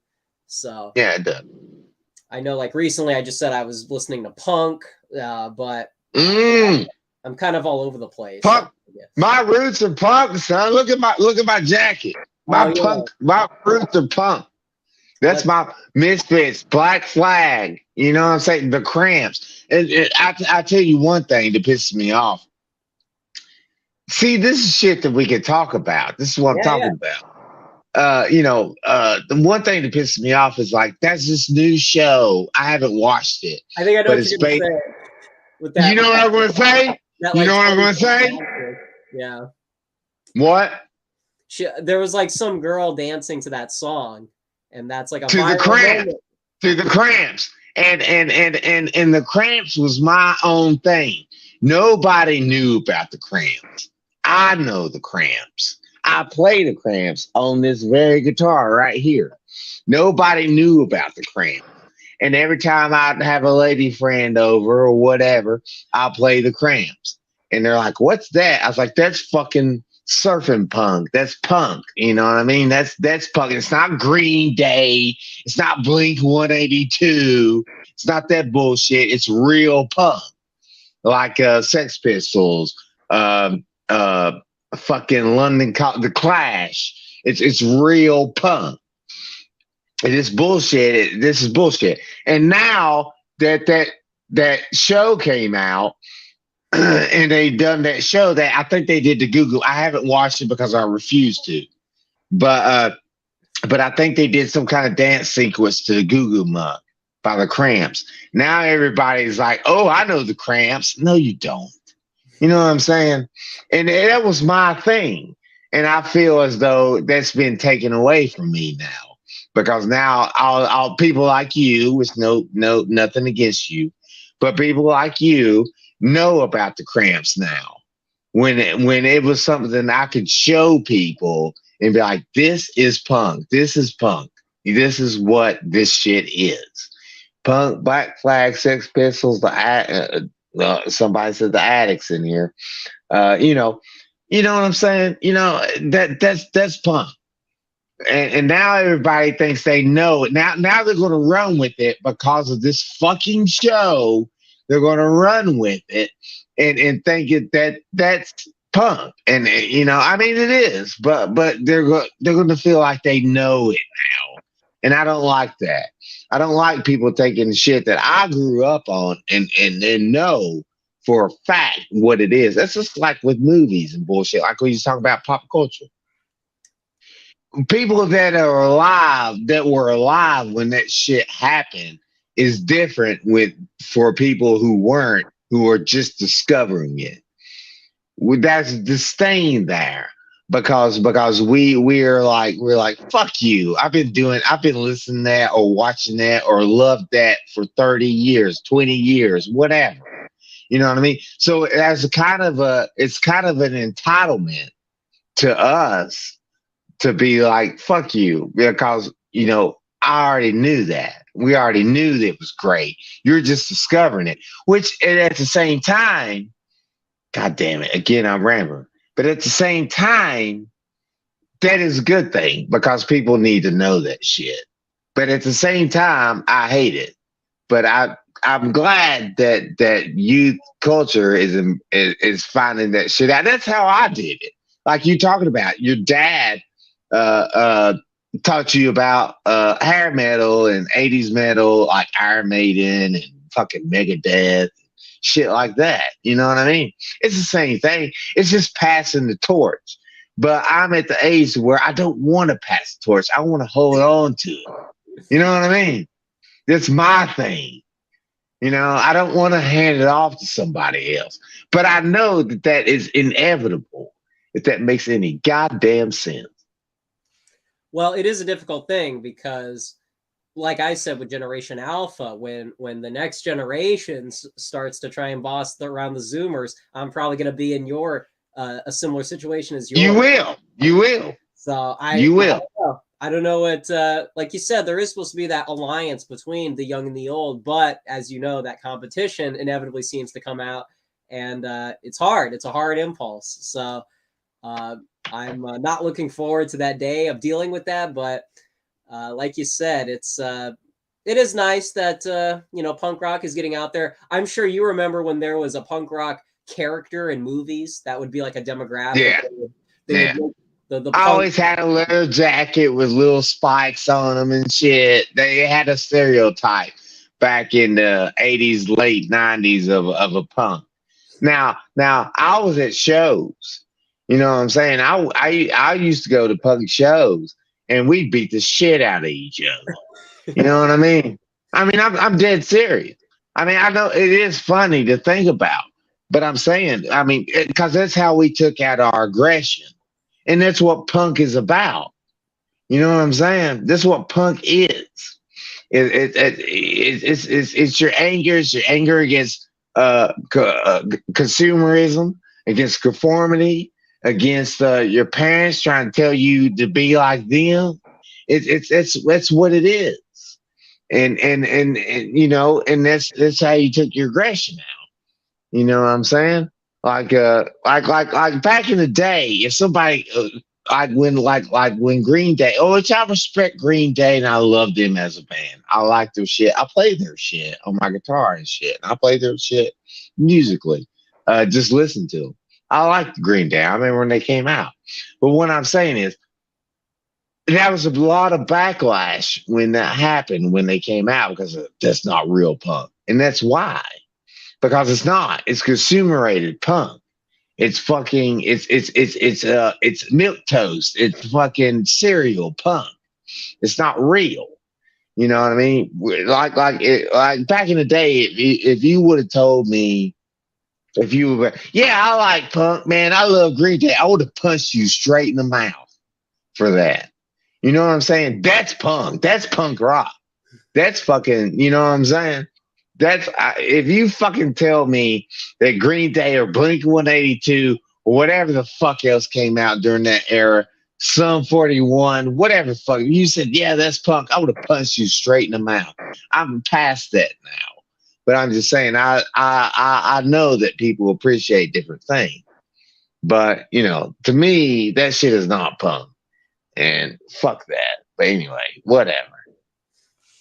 Yeah. I'm sure. I'm sure your daughter brings a lot of music that is difficult. Oh to yeah. around. Yeah, I've heard of this. What do y'all call it? Mumble? Is it mumble rap or something? Rap. That's not rap to me.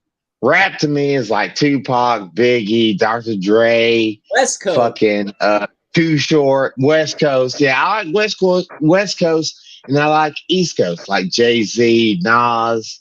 You know what I'm saying? That shit is rap to me. This mumble shit was like da da da da da da da da da da da da da. I could do that shit in my sleep. You know what I'm saying? I can make that shit up in my sleep. Where is the creativity? There's nothing. Blah blah blah blah. You get a good beat and then you just say some bullshit over it. Sitting in my laundry chair, sitting in talking to Ace. You know what I'm saying? Who gives a fuck? It's bullshit. Talking to Ace, keeping my pace. Blah blah blah. You know, I could do that shit in my goddamn sleep. You know what I mean? Rap used to East Coast, West Coast doesn't matter. It used to, that was messages behind it. Yes, and then you had your gangster rap where they talk about killing people and dealing drugs and shit. But that's what they were actually doing. These people now ain't doing shit. You know what I mean? They ain't out there doing that, which I don't condone any of that. I feel like I'm yelling. But I but I don't condone any of that shit. Well, what I'm saying is they were talking about what they knew, what they seen in the streets, and what they did, and how they lived their lives. And now people are just like, okay, this is a formula. I'm going to stick to that formula, and I'm going to do that. And then they go like Little Wiz or Little Kaylee or whatever the fuck they're doing. You know what I mean? I fuck all that. That's a bunch of bullshit to me. And again, I don't give a fuck what people like. If you like it, you like it. I don't care. I don't like to razz on people because they like something. If you like it, you like it. That's fine. But that still gives me the right to say that I think it's bullshit. You know what I'm saying? If you like it, you like it. But I can still say I think it's fucking dumb. You know, if I'm gonna allow you to be like, yeah, I love little pimple, whatever the fuck they're coming up with now, and you know what I mean, I can be like, yeah, okay, cool, but I don't think that's tradition. I don't think that's rap to me. I think that's just a bunch of bullshit. I have the right to my own opinion. Is what I'm trying to say. Free speech. There's a lack of authenticity in music, I think, yes, there is. You're saying. I'm curious what your take is on behalf of Marshall Ford. What your take is on Ye, or formerly known as Kanye West, since interesting situation. I'll tell you what. I never really was a fan of his music, but as of late, and as of the late 2000s or whatever era we're in, however you want to call it, he's been unescapable in the zeitgeist of me just being a person of media. Even though I don't like him, don't listen to music, do his music, I see him. He's in my peripheral, if that makes any goddamn sense. And I don't know. I think the motherfucker is crazy. I think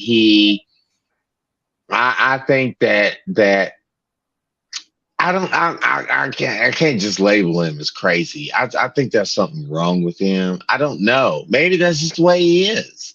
I have no idea. but he keeps flip flopping around with shit and doing crazy shit after crazy shit. I think that he's got so famous when he was at his height of popularity that he tends to think of himself as a god, in which I could see that happening to people when they get famous like that. You know what I mean? Jay-Z did it at one point. They get so famous to where they think they're untouchable. They can say and do whatever, and people will follow them and like they're Jesus. And I just don't think that's healthy, and I don't like it. But he's his own person. He can do what the fuck he wants to do. I don't give a fuck. He's got enough money. Well, I'll say this: he's got fuck you money. Is what I call fuck you money.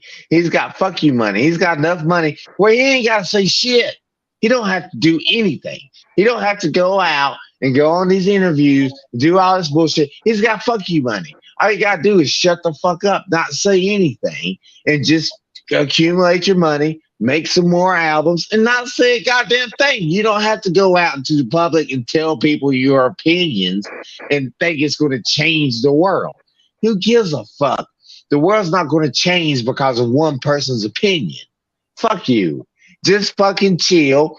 You're popular. Make money and chill. And fucking go to the beach and fuck bitches by the tons and drink Mai Tais. Why are you on fucking CNN talking about running for president? Fuck you. You know what I'm saying? Don't need that shit. God damn it. I'm young. But you know what I mean? There does seem to be something very real about what he's tapping into. The fact that he is, like you said, he's almost got so much leg room to do what he wants that everything that he does is not strictly for attention. I think that he really does believe in what he's doing for, the past month or a few weeks or so. Like like you said, I wouldn't really just classify him as crazy, because every one of us could be seen as crazy. There's a lot of factors that could be causing that. But when you have someone at his level that can really do whatever he wants, if he sets out to do something, I don't have really much reason to fight him on that. You know what I mean? Well, I think what it is that, especially in these days of influencers, I think he considers himself as an influencer. And I think that's a problem, because he thinks, well, I got influence. I've got so many people that love me that if I push my agenda and put my agenda out there, the people that love me, I can impress my agenda upon them. You know what I'm saying? To further what I think is right. And I don't think that's a good thing. You know what I mean? I have my own agendas. I have my own things that I believe in and everything, but I don't push them on the others. But where he's famous, he's like, I can use that to push what I believe and what I think onto other people, and they'll believe it just because they like me. And I think that's toxic. I don't think that's right, if that makes any sense. It is interesting, to say the least. But yeah. Well, I don't know. I'm just lingering here. I'm just. It doesn't matter. It doesn't matter. I mean, you can end it anytime you want. I can go all night. I got a lot of shit I can talk about. And I do like to. I'm not saying we go all night. You can end it. You got to do something. Whatever. I got to go to work. Well, I don't. I work graveyard, so I work at night. But what I'm saying is, I'm fine. These are my peak goddamn hours, son. Yeah, it is, because I'm usually working right now, but I'm off today. But tonight, whatever. But that shit, to me, I just don't like that. I don't like the term influencer. I don't like that. To me, I'm not influenced. You're not going to, just because I watch your YouTube or listen to a podcast or whatever, your thoughts are not going to influence what I think. I have my own thoughts. and I have my own views on shit. Nobody's going to influence me to think a certain way. I'm not a herd. I'm not a sheep. I'm not a herd. I don't have that herd mentality to where, oh, my favorite person, like I like Ace. Ace thinks this way. Now I have to. No, I don't do that. You see what I'm saying? I think the way I think. I listen to other people and I assess it and I think about it. And if I agree with it, then I agree with it. If I don't, I don't. That's not going to stop me from watching or listening to a certain person. It's not going to do that. But what I'm saying is that you're not influencing me at all, because I have my own thoughts and feelings. You can say what you want to say, and I can process it and think about it and be like, I can see where they're coming from, but I feel this certain way. But at the same time, I'm not going to be a troll, and I'm not going to be aggressive and fucking come at you because I don't think the same way you do. It's called freedom. It's called free speech. It's called what I'm looking for, free will. You know what I mean? You believe what you want. You think the way you want. And I think that is more important than fucking people being, than trying to entice you to believe the way that they do. And they do that just because they're famous, just because you like the movies they're in or the songs they sing. And then you're like, well, I'm going to believe it that way because that's the way they do it. Fuck that. Think for yourself. You know what I'm saying? That should not be a thing as influencers. I hate that term. Anyway, I'm going to shut up for a second. I want to hear from you. I want to hear from you, Ace. Let me know some of your shit. Well, I want to thank Marshall Forward, who is, he says, Merry Christmas and God bless to you both. So thank you, Marshall Forward. I appreciate it. I'm glad you are here on the return stream. So thank you for the kind words. Let me see here. I don't want to neglect the chat here since they've... Yeah, I've been rambling. Yeah, let's see what's going on in the chat. Let me see here. I like this one. Bass guitarist says, make money and smoke weed and shut up. You damn right, guitarist. I love that. I like that. Anyway. All right. Well, it looks like everybody's enjoying themselves. Oh, George, are you heading out? Well, good night. Good night, George Puente. I appreciate you contributing to the show. It was very helpful. But yeah.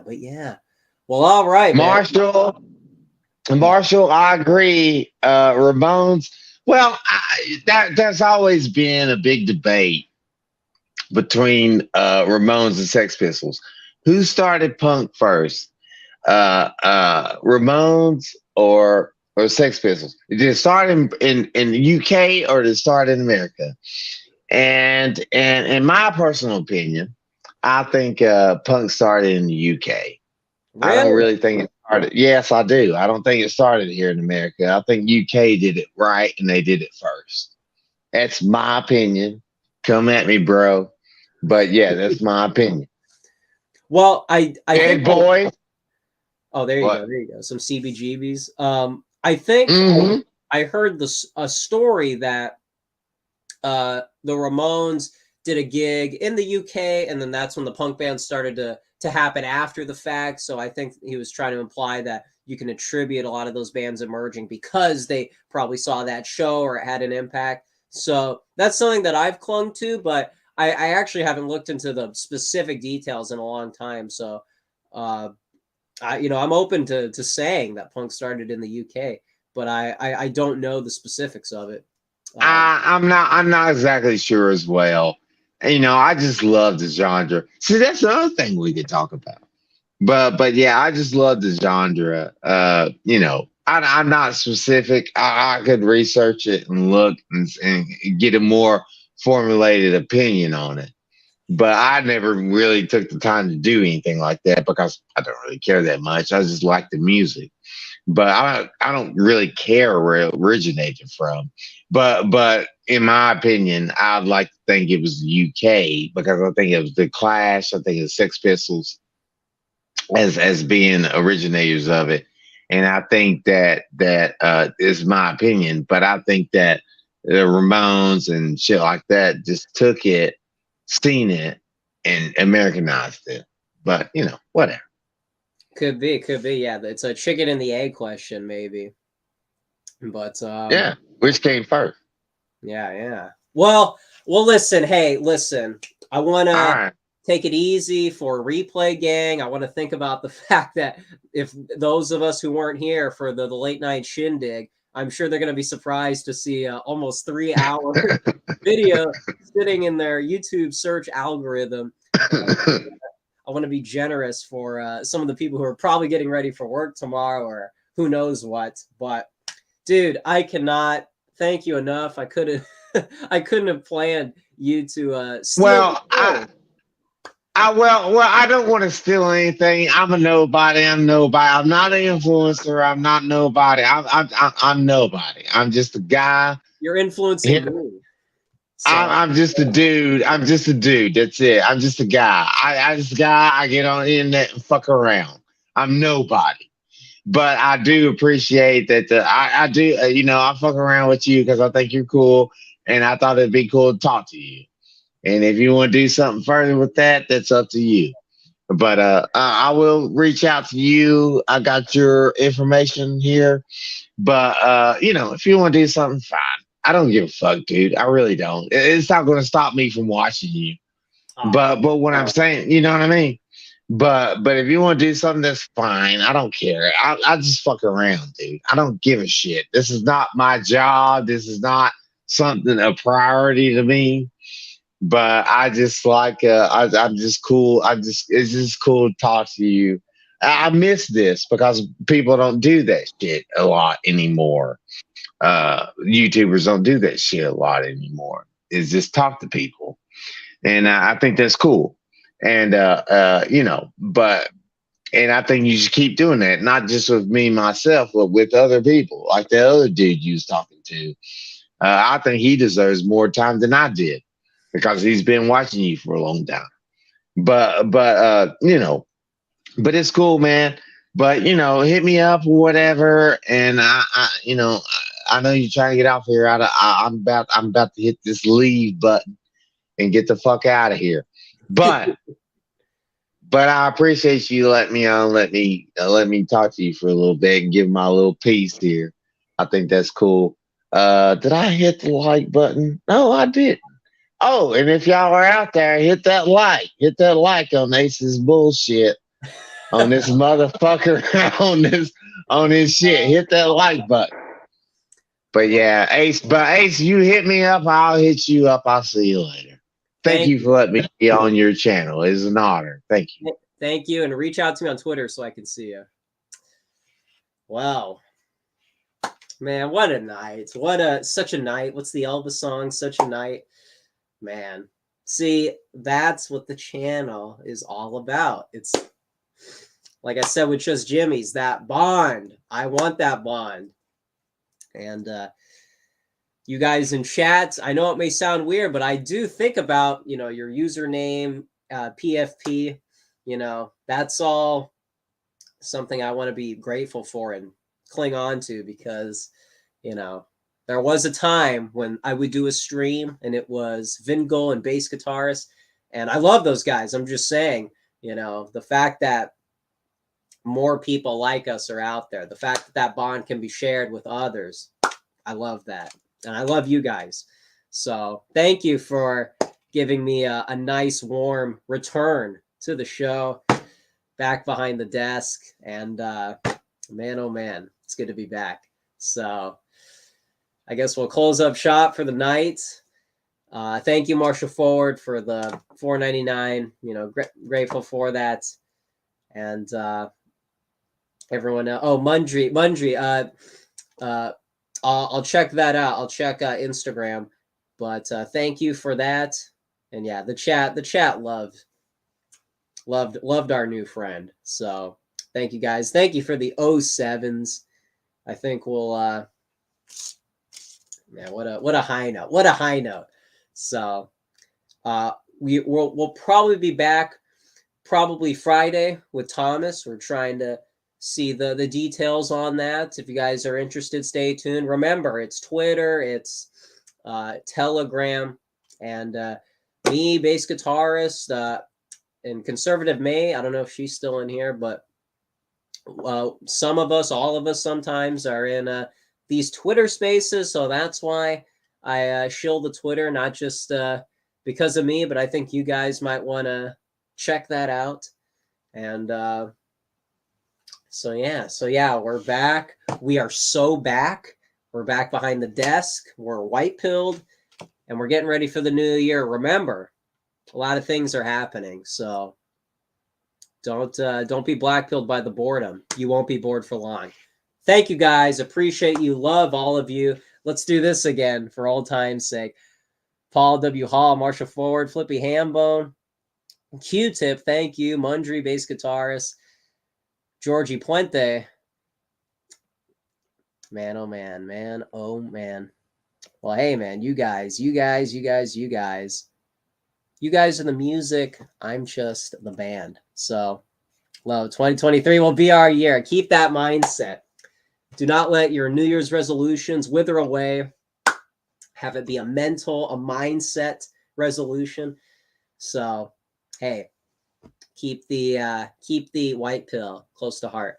So, thank you guys. Thank you for a nice welcome to the show, and expect more. So, thank you one and all. I'll catch you guys next time.